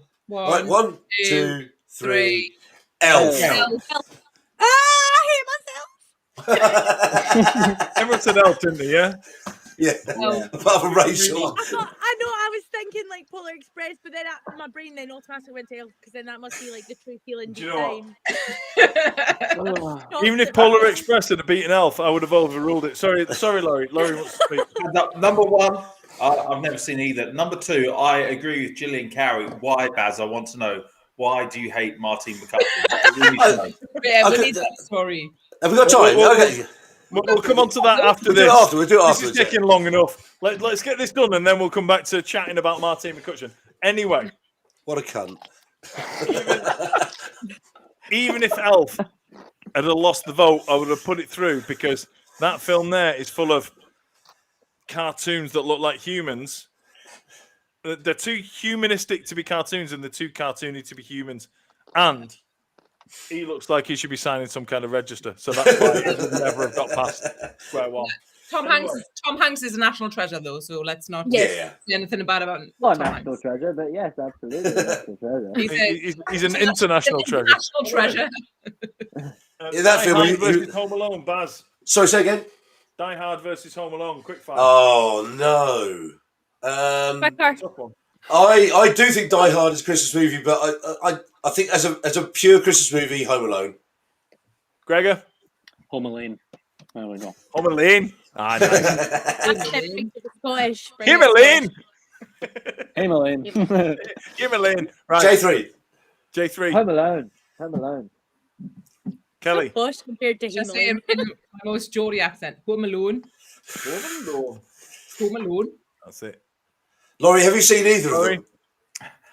Yes, I've seen both. Wow. As somebody with 40-year-old kids, Home Alone is just bliss. So yeah, I'm going to go for Home Alone. Rachel. Home Alone. Home Alone. Home Alone. Look, she's trying to build bridges now after what happened before. It's a beautiful thing. It's a beautiful thing. She's trying to hands across Scotland and all that. It's like it's beautiful to witness. How close are you in Scotland? Like, what's the where are you each from? Well, I'm going to take a guess here and say you're from Edinburgh. I can kind of. No, I'm am I right? Falkirk. Oh, Falkirk, right. So you're closer to Edinburgh, right, than Glasgow? No? So, Greg, I you're feel like from I'm closer to Glasgow. Where are you from? I'm south side of Glasgow. So, Great, not far at all. Whereabouts? Just outside of Glasgow? in a little area called Giffnock. That's when I was born. Giffnock? Yeah, No, that's close. I'm like 20 minutes from Glasgow and then like half an hour, 40 minutes to Edinburgh. And also, Greg is 6 foot, so you could meet him up and not look down on him. Yeah, exactly. You're the same height and I'm same thinking- same height I'm and same thinking nationality. You're the virtually female Grey on twins. TikTok, Right. basically, so Home Well, Alone's won that that's what one. we're after. Home Alone's won it, but fallen off. Right. Oh God, that's going up there. Grinch versus Gremlins. I suspect to know which way this is going. I'm going to go for the Grinch because Grinch is a proper Christmas movie. Gregor, Grinch. J3. Joshua. Yeah. Oh my God. Joshua didn't have to speak. I'm loving this month's cube wall, by the way. Kelly. Thank you. What a ridiculous question. Kelly. Grinch. Laurie. You seen them? Gremlins. No, I've never seen Grinch, so Gremlins. Okay. I was going to ask if everything's all right at home with you as well. God, Rachel. the Grinch, special place in my heart. Oh. I do love the Grinch, but you know, I am legally obliged to vote the wrong way on this one. But anyway, even If the wife you do, disagrees. You're the only one. No, it's Oh, being wrong. Emma's added a J into it like an Irish word. No, it's gone more Norwegian, I think. Right, let's go whiz through these semi-finals. Right, Love Actually versus Elf. Baz, one word answer. It's 2. Love Actually. Elf. Hold on, just before you answer, Gregor, sorry to interrupt you there, but right. So, Gregor, what's your answer? What? Love Actually or Elf? Elf. Yeah, correct. Joshua. At least I'm not the only Be one. threatened. I will not be threatened by this screen attack. Love Actually all the way. Oh no, I'm going on it. Sorry. Love Actually. I didn't hear what you said there. Like, Kelly. What? Sorry, I wasn't listening at all. I was looking at my notifications. Love on Actually. TikTok. Sorry. What's the question? Elf. Or Elf. Love Actually. Elf or Love Actually? Love Actually. Fucking hell. Laurie. Love Actually. Jesus. Rachel. Elf. Everyone in the comments. I'll bring my two friends back. By the way. Sorry. Well, Love Actually is all I've around. got another two. Right. Anyway.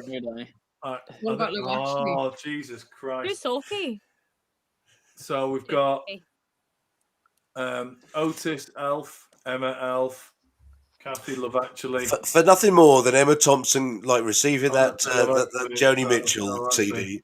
Oh, Right, you're all fucking idiots. But, breaks my heart. Breaks my heart every time. Love Actually's beating Elf. I'm questioning my friendship with the fucking lot of you. But anyway, it's in. Right, Home Alone versus The Grinch. Tricky one. Baz. No, Oh, that's the worst one so far. I'm going to stick with my favourite, which is Home Alone. Gregor. Home Alone. Joshua, are you obliged to go with your mate? Oh, he's moving him out the way. Think wisely, Joshua. We're pals. Home Alone indeed. I'm sorry, buddy, but come on. Kelly. I'm thinking a little bit differently of you. Home Alone. Has to be Home Alone. I've seen it 12,000. Laurie. Home Alone. No, Rachel. Grinch. Rachel's gone the Grinch. Am I going to get silence now? Like green power and all that. That's it. Green power. That's me. Right. Yeah, that's sick with my green goblins, you know. So, Otis has gone the Grinch. Jill's gone the Grinch. Alison's gone Home Alone. Emma's gone Home Alone. Kathy's gone the Grinch. Rob's gone with Home Alone. Home Alone's made it. Oh God, no, wrong one. Home Alone's made it to the final. Right. Quickly through now. Please God, don't let me down here now, people. All right. So Love Actually versus Home Alone. So as much as I love Love Actually, Home Alone is by far, as I'm concerned, a better Christmas movie.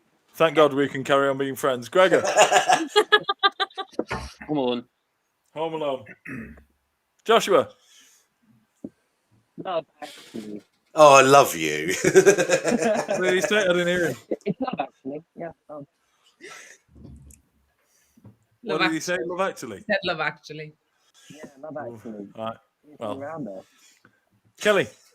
Home Alone. Home Alone. Laurie. Home Alone. Rachel. Home Alone. I thought you were going to say the Grinch.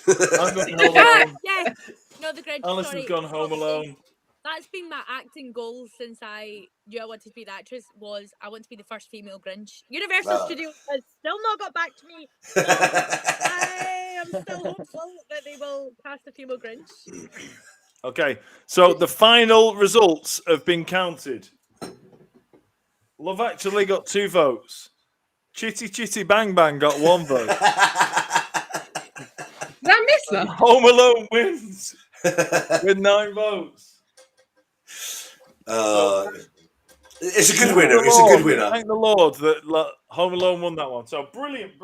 So now, having lost Love Actually in the final, and while you're saying that, while you're explaining why Martine McCutcheon's a cunt, I'm gonna have some of this. Good choice, my man.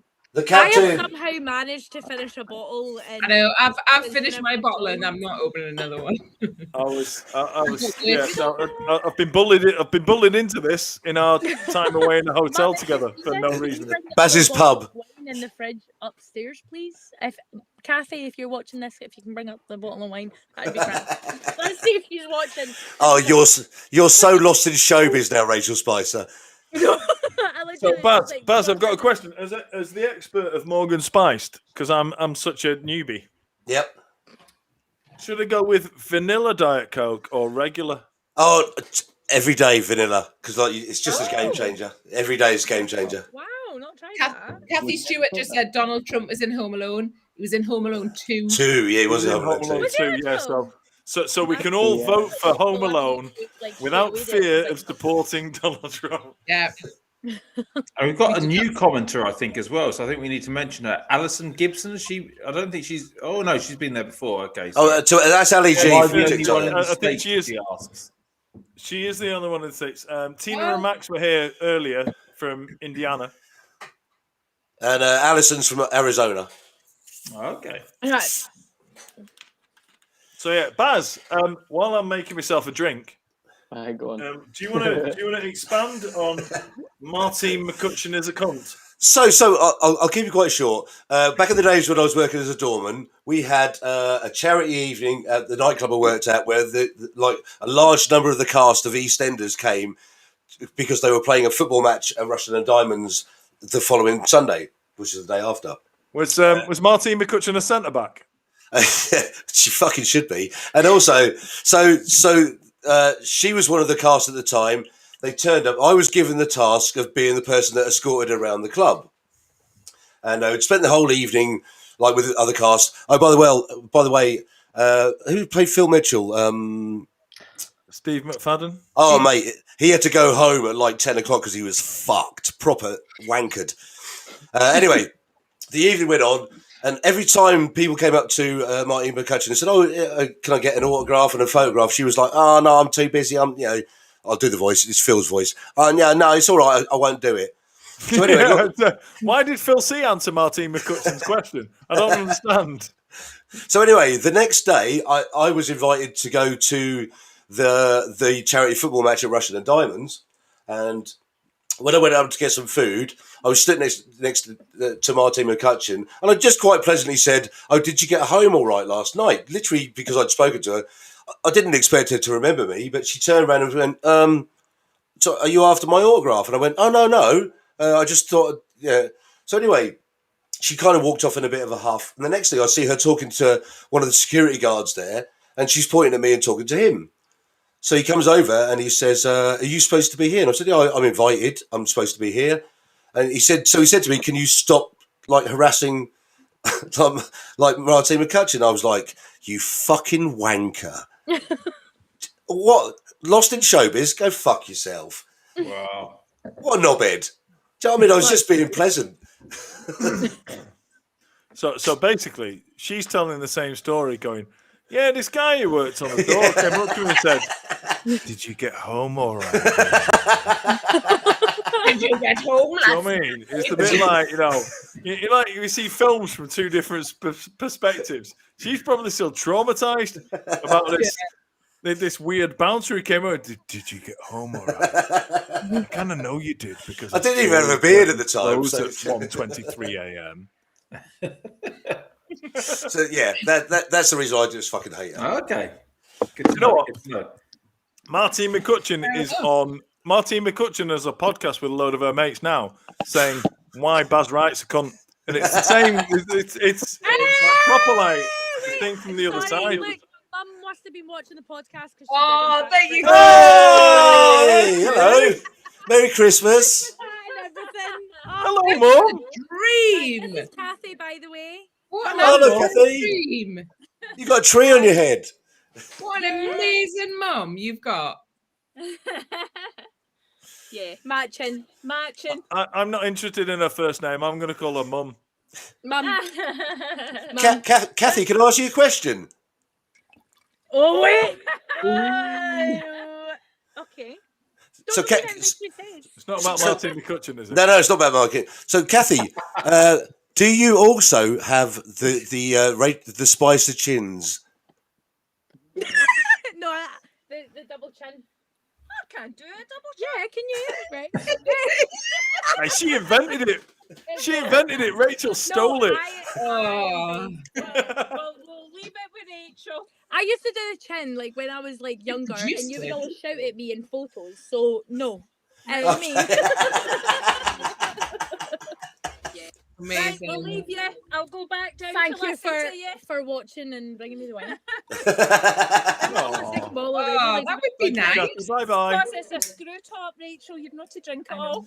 I know, because I can. She knows the other ball's missing. She's like, oh.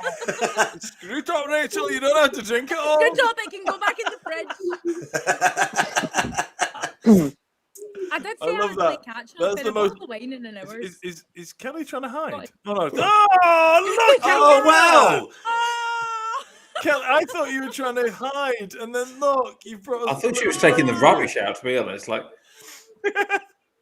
So cute. Doggies are welcome. Come join the podcast. Yeah. What's your name? Tom just let her into my room because I think he was just like, yeah, there we go. Show off your dog. So I need to give a shout out to the comment section. Amnesiablo says about Marty McCutcheon. Maybe she was having a perfect moment and you interrupted her. Oh, there you go. Well done. Well There done. you go. Nicely done. He's Mr. Kelly. Yes, that's my husband. Yeah, he's Mr. Yeah. Kelly. We should have got him on. He sounds funnier than she is.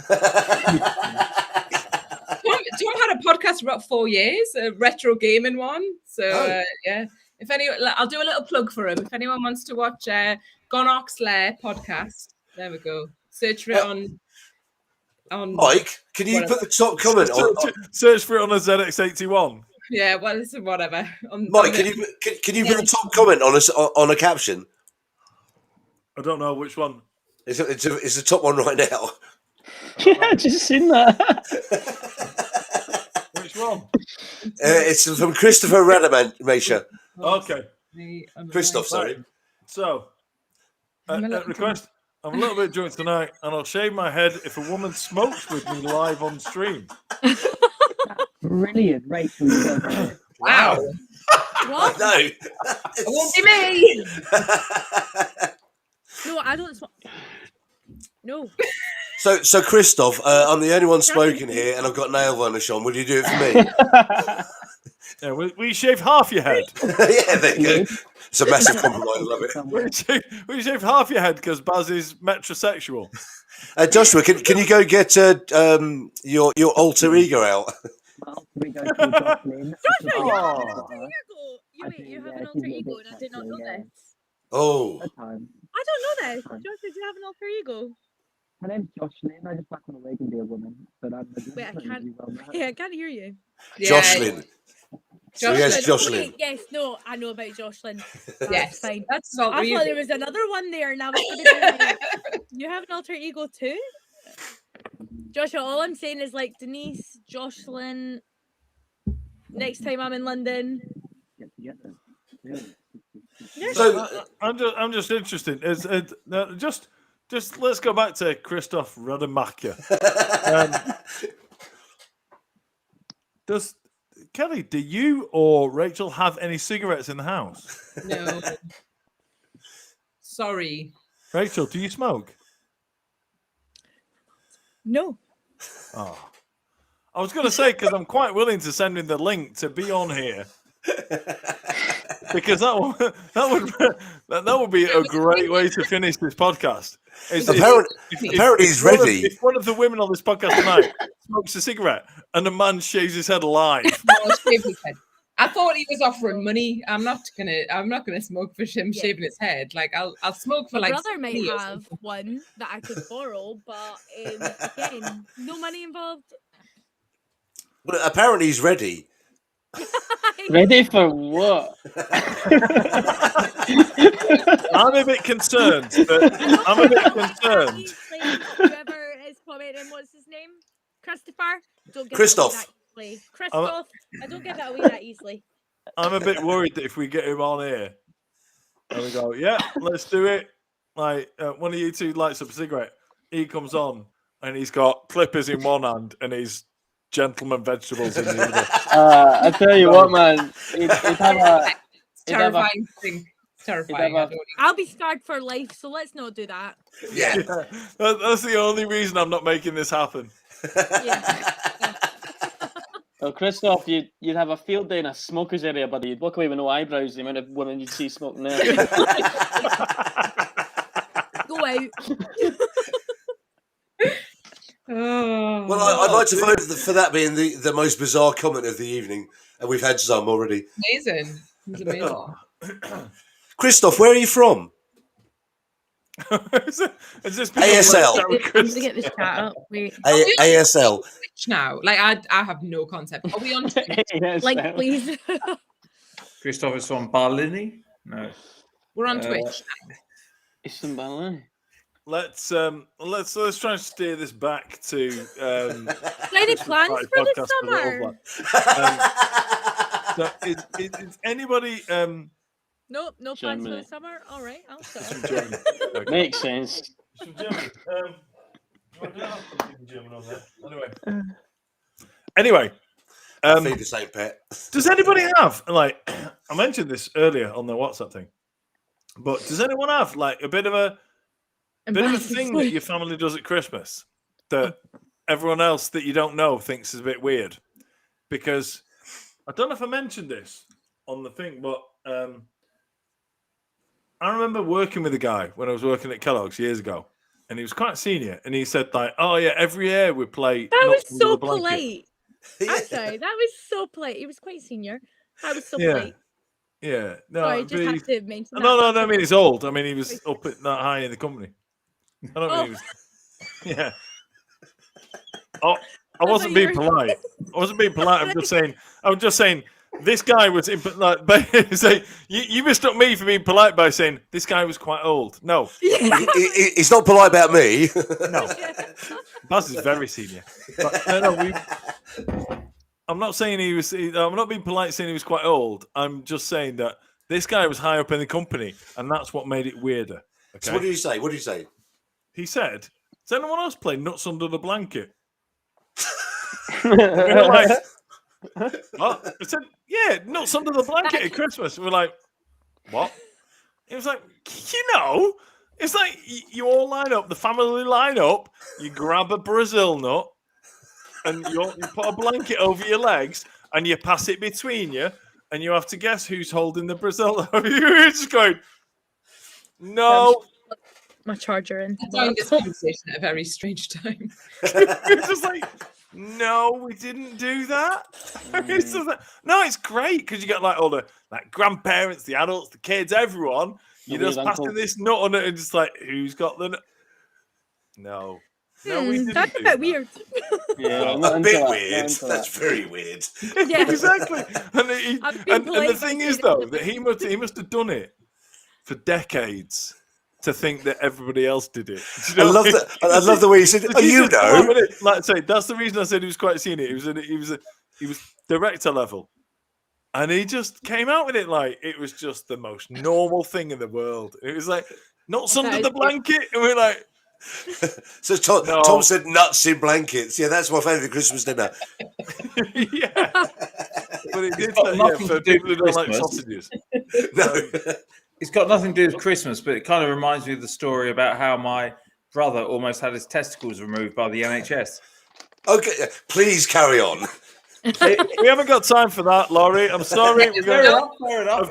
Mate, of course we've got time for that. Crack on. Okay, is this Robbie Knox we're talking about, by the way? It is Robbie Knox, yes. Let's do it.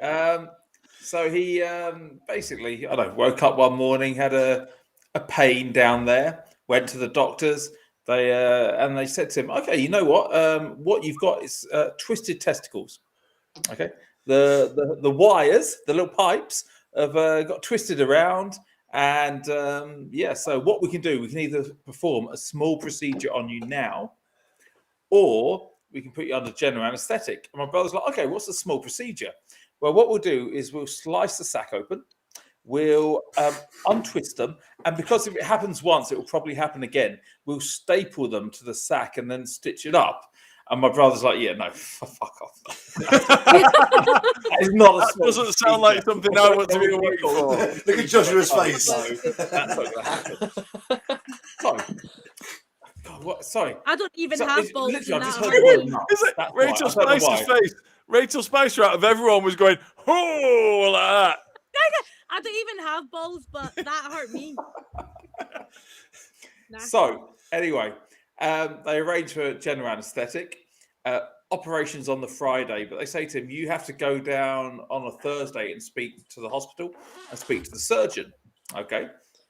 So Thursday gets down there and the surgeon sits him down. He says, so tell me, what are we doing for you?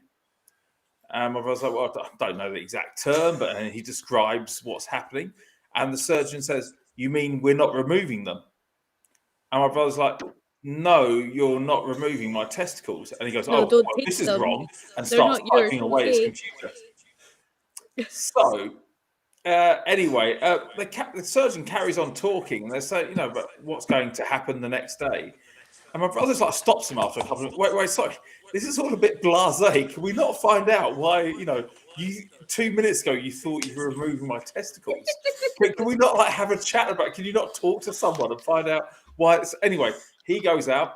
My brother's in there in the room for 5 minutes on his own, and all of a sudden he hears the surgeon shouting, and this nurse is shouting, saying, "Oh, but his handwriting's so messy." And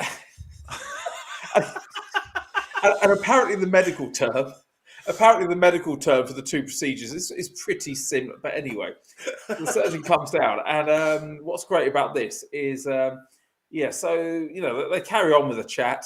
And then at the end, the surgeon's like, "So, have you got any worries about tomorrow?" "Yeah, clearly I'm worried I'm going to wake up with no testicles." And the surgeon's exact line to him was, "Well, look on the bright side, you could see the NHS for millions." To which obviously my brother's answer was, "Yes, but I'd have no balls." And his ex-housemate, Sally, who, he phoned her up straight away. She was in the US at the time.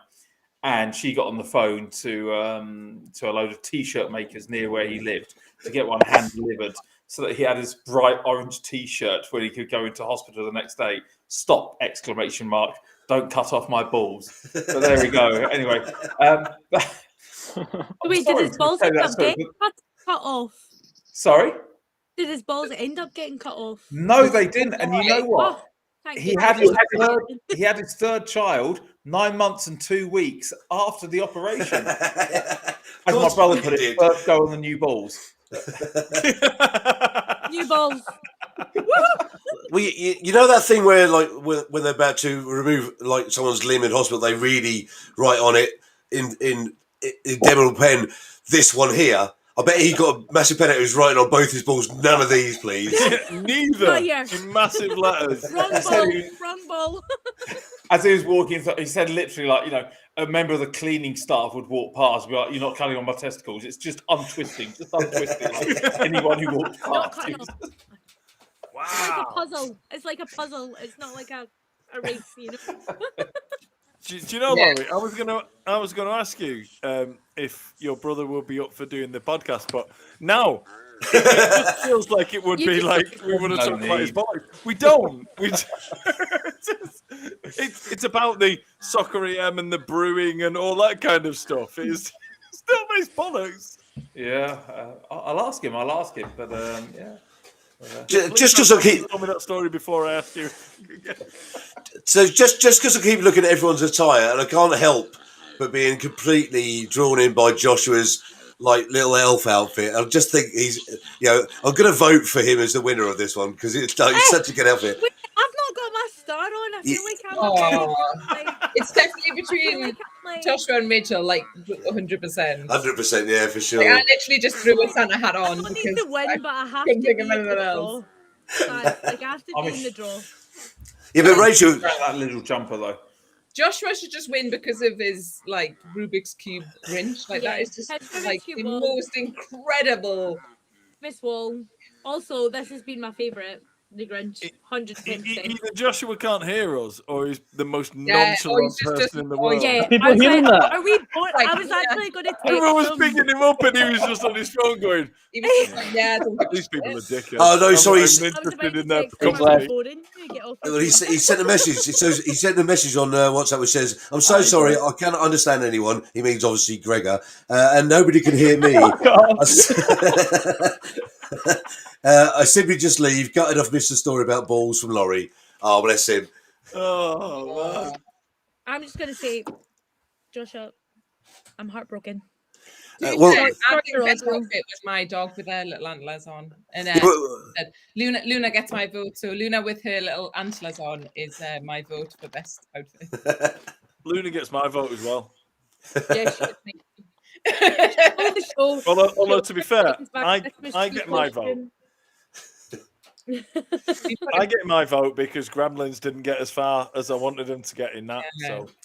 So we had the conversation earlier about what people's Christmas Day is like. Rachel, what's your Christmas Day like? So the questions that you put in the chat. So our tradition when my sister and my brother like stayed at home, it used to be us three waking up my mum and dad, like blaring Christmas music, jumping on the bed and whatnot as excited kids. But now our tradition is me and my brother aren't allowed out of our room. I mean, we both sleep in until whenever we hear my mum. she has like a folk horn, and it plays like music and stuff. So she like runs up and down the hall with a folk horn blaring Christmas music, and that's our alarm on Christmas morning. She's like literally folk horn, like wake up, like Merry Christmas, whatnot, and blaring Christmas music. So that's our like new tradition. It used to be the other way around, that us kids would wake up them, and now it's they have to wake up me and my brother. That's Baz, a little tradition now. Baz, did you know that the answer to the question, Rachel, what does your Christmas day look like? Did you know that the answer was going to be that good? Because No, fair I play to you. I didn't. See, none of I my didn't expect a Scottish woman right? walking up and down with a foghorn to wake up grown-up children. I mean, would you I expect didn't expect that. I wish I still lived at home to be able to. Well, none of my like my brother, me and my brother drink. My sister doesn't drink, so like we're the drunk ones.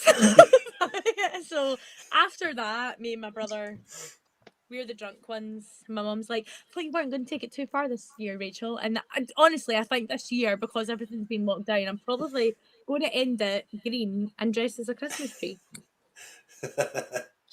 Amazing. The only disappointment I've got in your outfit, to be fair, Rachel, is don't make me that do your it again. face isn't green. You don't have a green face. You spend. Do you know how often I paint myself you spend green? 50% My of green you spend paint is that handy. Hello. Oh you my goodness. you spend 50% of your life.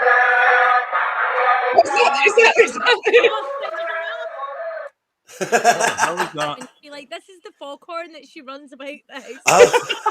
Amazing. Christmas morning. Thank you so much for bringing that up. That was really amazing. I know me, you hide it so you don't do it. Yeah, to us. yeah, great.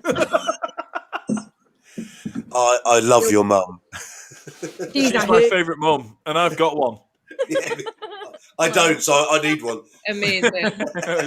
I think Baz is currently typing up an application to be adopted by your mum. I changed my name to Spice. I'm coming to Scotland. Yeah, but I was saying before, it was like more than welcome. The only disappointment, Rachel, in your outfit there is you when you put the hood up and you go, you literally the only bit that's not green is your face, and you spend 50% of your life with a green face. This happened the last time, but this is how often that I paint myself green. That I generally have green. Like my foundations aren't on display on my desk. It's green paint that's on display on my desk. That's how. It's amazing. You've still got a green face. I've only just discovered your TikTok because of these guys, and it's incredible.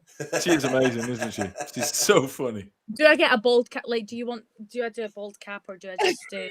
You don't need to do a bald cap because you're going to put the tree on the top. It's amazing. Yeah, but Denise doesn't have eyebrows, and Rachel would never be green. Like that's Denise. I don't know. I think that would be the perfect hybrid.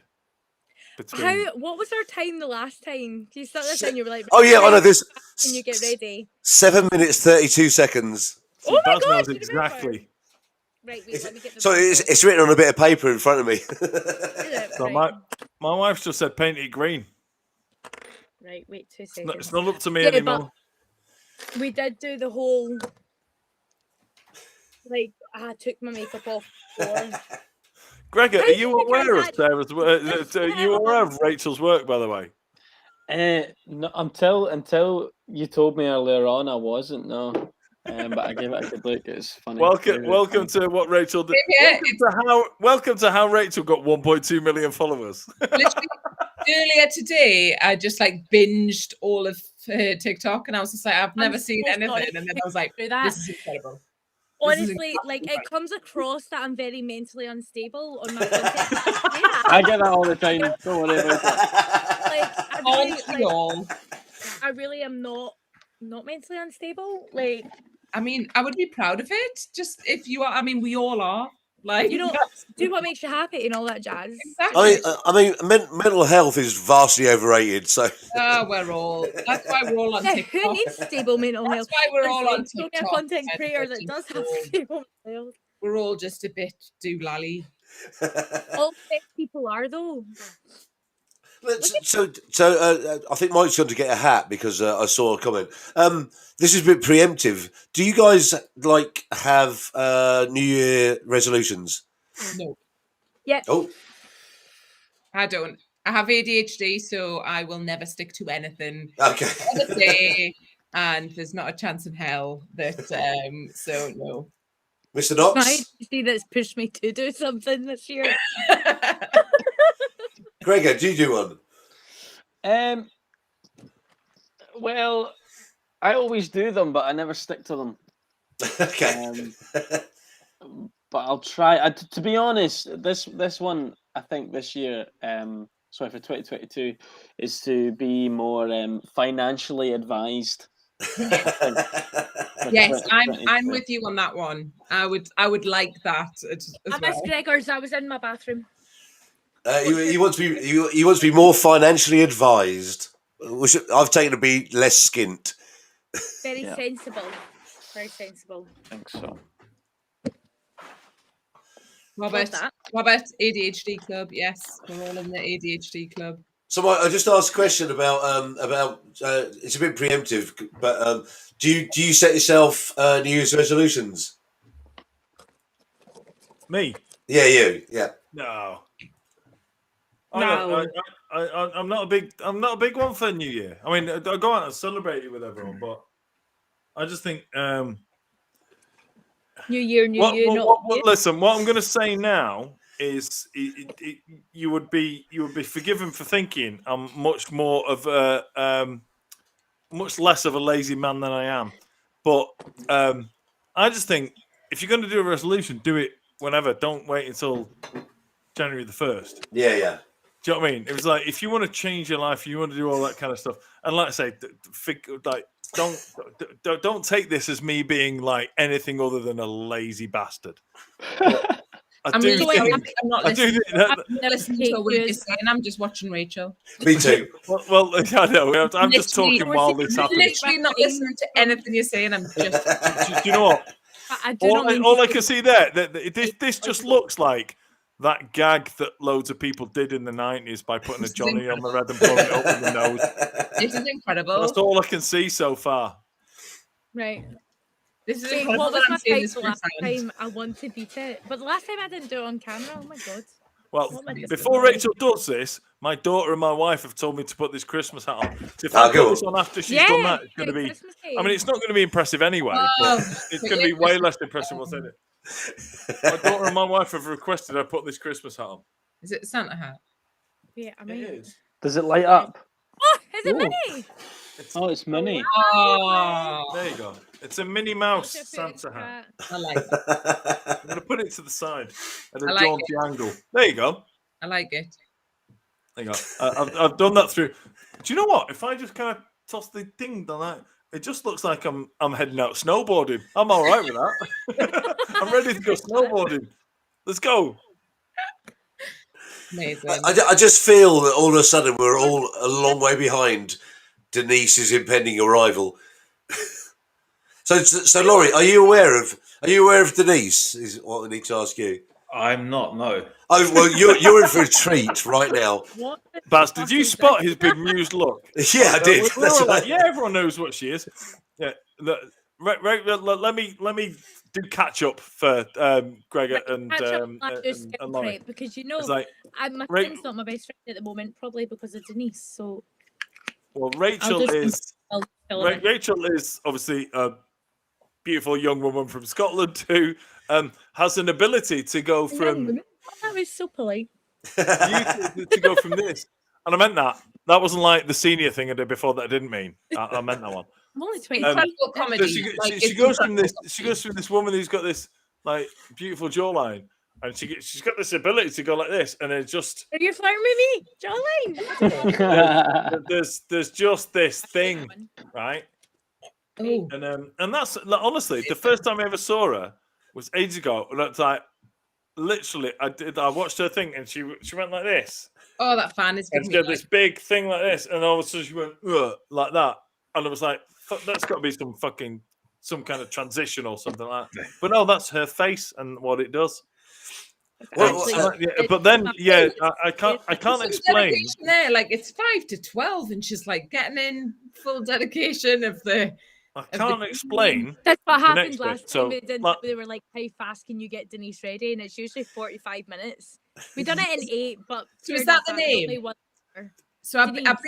binged a few of your videos today. So it's Denise's the name. This is the name. I started off with like just green characters, and everyone was like, "Why do you do this?" And I was like, I had an inside joke with my best friend and my sister. So long story short, I went to Budapest.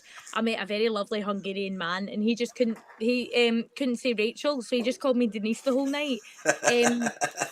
But basically, I was in like quite a low place before that holiday, and then when he was like that night, I was bloody living my life. I was like karaoke and Pocket Full of Sunshine and Macklemore. So I was like, I'm keeping this like confident energy. And then it became the inside joke whenever I was drunk with my friends. They were like, "Is Denise coming out tonight?" And I was like, "You know what? I think she might. Fuck it." And then when everyone was like, "Why'd you paint yourself green?" I was like, "No, it's not me. It's Denise." Because anything embarrassing, drunk, or anything that I do embarrassing or drunk, it's not me. It's my alter ego, Denise. I fucking love that. Why are you green? Told that story online. Absolutely love that. Amazing. Kind of came from there. And lockdown. Well, I'm guessing like we all have kind of alter egos, but they're not so clearly defined as yours. Well, I feel they're like not green. There is going to be a new character soon, and that's like the complete opposite. Like Denise is the confident, fun, drunk side of me, and then there's like the insecure little annoying person that's going to come. I love how you've got like so much fun. Oh, I've literally just got a hat for Wee Mackay. What was that's it? all I do. I'm mentally stable. Yeah, but Gregor, when you say you've just got a hat for Wee Mackay, I bet you really love it. In the fact that you can just go, I've got a video to do, bang, bang, bang, bang, bang. 5 minutes later, you're done. Meanwhile, it's like, in Falkirk, I have to unclog my drains every couple of weeks because that's how I get Denise off. I just jump in the shower, and my mum like part of the weekly shop is the drain flusher because my shower it's green basically. well, up until me, like you, Rachel, I always used to think I made quite a lot of effort to make my videos. And then I saw you and I was like, get the fuck out of it. It's not just... You do. Your transitions will take. I know, but like I literally don't go as far as you do to change my appearance like you do. No, you're absolutely nothing. I do a bit of shopping and that's it. I'm like, oh, I'm gonna shop for this. I'm gonna like let's try Laurie's still there going, you still didn't explain this Denise thing to me. So let's say the first videos I saw of Rachel was the chin tuck. That was the only video that I've regretted. This chin that you just don't see, and she then disappears. She and then angles matter. And then it went into all of a sudden there was this. What was the first? Here's a great question, if I do say so myself. What was the first question that prompted the green thing? The green. So the day that I joined TikTok, I posted 3 videos, and the second one went viral with like 1.8 million, and everyone was comparing my double chin to the green Gribbler out of Hotel Transylvania. So I lived in London just before the pandemic, and I just moved home. And when I moved home, I did not want to move into my high school bedroom because one, that has London wallpaper because I was one of them bloody weirdos. So I moved in. Luckily, my sister moved out, and I moved into her room. So during lockdown, while I was getting compared to that, my mum was like, "You need to clear out your old bedroom and get that sorted, whatever." And I played the Wicked Witch of the West in a panto 2 years. So I already had green paint in a box, and that's how I found it. Like I didn't go out and buy green paint for this. I already had it in the house, and then because everyone's comparing it to me. And you know, I did kind of lose my marbles a bit during lockdown, so I was like, fuck it, I'm just going to paint myself green. It was only meant to be a one-time thing for a video. It was only meant to be a one-time thing. And now, a year and a half later, she's got a name. She's a character. I love that. A regular page. So Amazing. that's where it started. And then it wasn't until like when people kept on asking for more green content, it was like, who is this? Like, what is this? And I was like, all right, okay. It's not me, it's Denise, because I blame everything on Denise. So did you say you studied acting? Whereabouts did you study acting? So I studied musical theatre in at Jazz Art UK. So it was in like Motherwell, a performing arts college. So I done that. Graduated 20. Oh my god, I'm old as fuck. I don't know. 2017.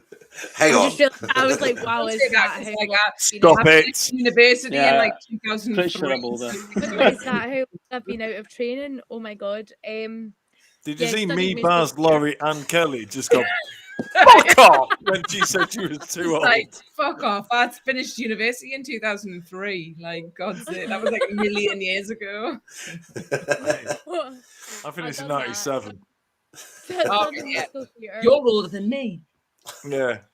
I'm older than everybody. Yeah, Baz went to university My with hips are- a pterodactyl. That's why I'm saying that, but you're only as old as what you feel. But my hips and my back, they're old as F. They're old as F. So yeah, I graduated there 2017 or 18, I can't remember, and then moved to London, and I was training in screen acting. And then cool. COVID hit, and now we are back home, living the life. It's fine. It's cheaper digs than London, so I really can't complain. Well, yeah. That's me. I wish I lived back at home. Could I have got away with that? Could I have got like saying, sorry, it's lockdown, I'm gonna have to move back home. Well, it's like our landlord in London sold the property like right at the start of COVID, and just the day before we were signing the contract to the new place was when all the theatres closed, and that's the industry that obviously me and all my friends were working in at the time. So we were just like, I genuinely thought I'd be home for like 3 months tops, and a year and a half later, I'm now at home painting myself green for a living. So I was in Newcastle. I was doing Northern Stage in Newcastle when all that kind of kicked off. So I mean, yes, so it was weird. I never thought I'd be back home as long as I had been, but here we are. But here we are. Get yourself back to Newcastle. I loved it. It was literally like a second home. Like it's Amazing. Newcastle reminds me a lot of Glasgow. It just looks very similar. Yeah. And the nightlife. Same I've type got of to banter, say, I think, as well. the good laugh, and also the nightlife in Newcastle is second to none in the UK. Anywhere I've been, Newcastle just seems to top it. The tune it's wild. It's wild. The tune. I've met more Scottish people in Newcastle than I've met in Scotland, to be fair. Yeah, probably. It's so close. So I Amazing. want to be from Edinburgh. Yeah, it's literally only like a 2-hour drive. We need to Like have it. anytime I go to Newcastle, I drive.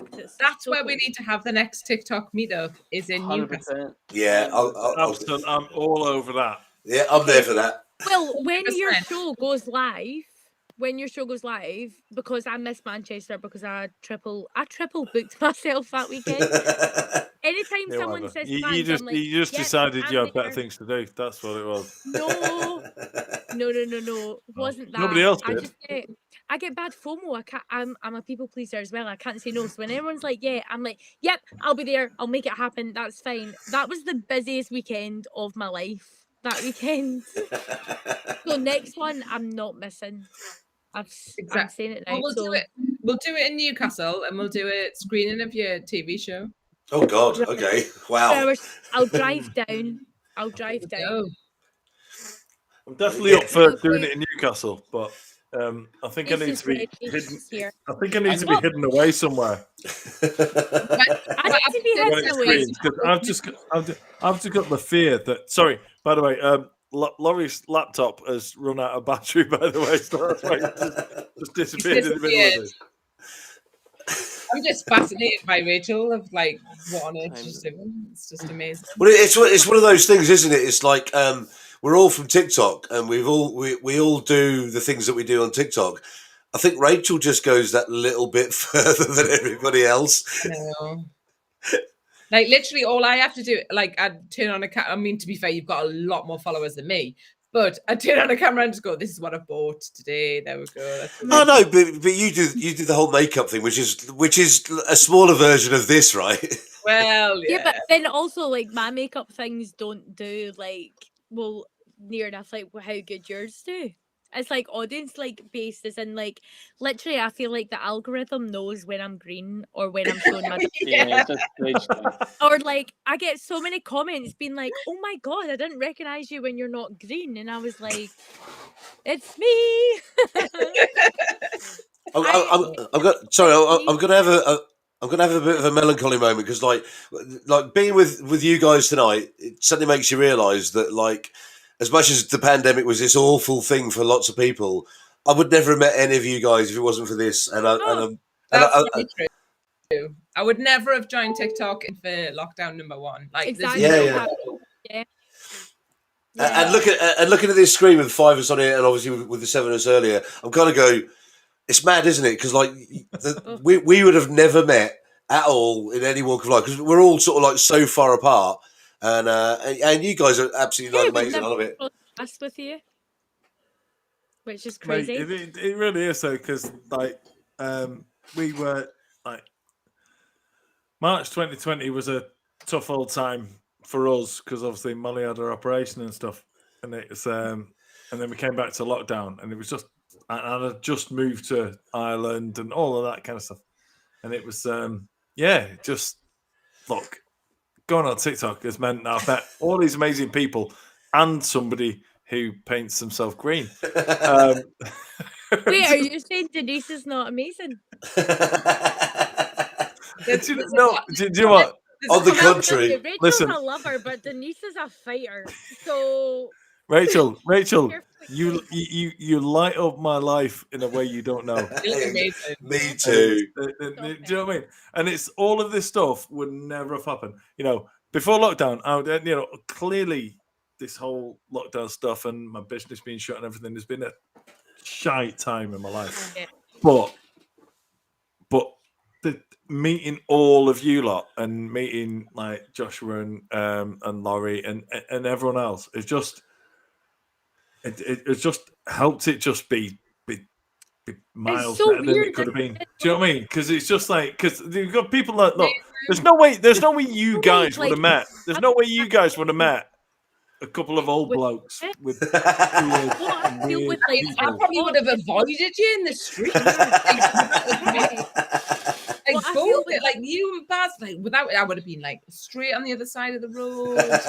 And you'd have been right to. Thanks, Kelly. This is how things have worked, you know. I feel like I've never actually met you in person, which I find is like, because I didn't come to the Manchester thing. I know we're still getting over it, but I know it was my own fault, and beat myself every day, whatever. But I honestly feel like from TikTok as well, like the friends that you've met from that are like actually friends that have either went through like the same stuff that you have, like through growing whatever from that.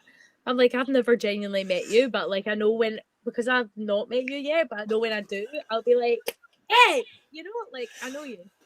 Do you find as well that this is for all of us that like because you're on TikTok and you're in real life friends, the IRLs, they don't really get it. So when you're amongst like 5, 7 people that all do it, you kind of go, I feel like I'm at home here, and it's that kind of weird thing, isn't it? Well, it was like you guys when I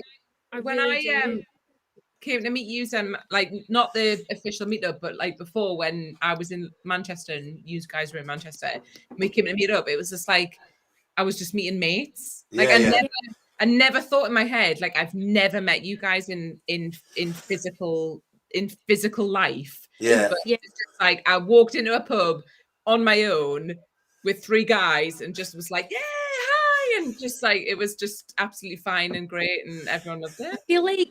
I feel like it is hard because I don't feel like anyone will understand unless they've went through like because a lot of TikTokers are very new to the like social media industry because TikTok only like really blew up during like lockdown. It was quite big before, but then blew up during lockdown. So whenever I feel like I am complaining or I'm going through like a really bad like trolling stage or like whatever like that, maybe I obviously can't take myself seriously when I'm painted green either, but like we'll move past it. But I feel like for that is like I feel cringy saying it to my friends to be like, I've had a really bad trolling stage, like and whatnot. Like today's just been a day. I'm ready to like hit the hate, you know. Whereas I feel like when people like have the same like platform and go through the same shit, I feel like even though I've not met you, I can genuinely like open up to you. Yeah. Which is so weird to me because I'm not a very open person. Like I'm quite an awkward person. It takes me a while to like I need to warm up to someone before I like open up to someone. Whereas I've never met you, and if I saw you, I'd be like, "Baz, give me a hug. I didn't know what I'm doing. I've just kind of done whatever I've done, and now I'm here." I'd have to stand on a bar stool to hug you because I know you're tall. That's fine. I'm 6 foot. I'll stand on a bar stool. I still want a hug. All girls need hugs too. I'll be able to hug you like because I'm an actual grown up man's height. So that's okay. Anyway, it's just me and you, Kelly. We need to. It's got to that time of night where we'll wrap this up. Well, we can carry on, but it's we need to say goodbye and shut it down. Look, and just as I said that, Kelly let out a massive yawn, and I know like Gregor, fair play to him. Gregor said he died. He's got work in the morning. And I promised I wouldn't keep him up late and look at the time of it. But anyway, last day of work tomorrow.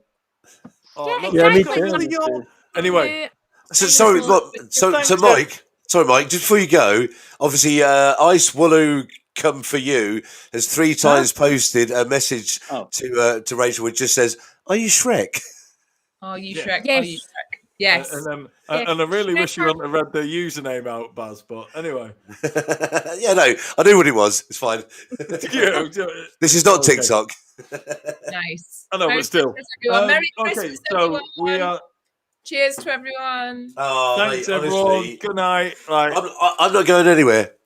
No, we're not going anywhere. We'll I've still got this to drink. But yeah, it's I'll eat your head off. Yeah, we've got 2 people here having big yawns, so it's time to go to bed now. Well, let me do my thing. Thanks everyone for watching. Thanks for coming to our Christmas party. If you're listening on the audio version of this, you ain't listening to this bit because it's not going to make the audio cut. So good night, everyone. Thank you guys so much. You are amazing. Love you. Thanks, everyone. Thanks for supporting us in what we do. A-Town. We'll see you after Christmas. Good night.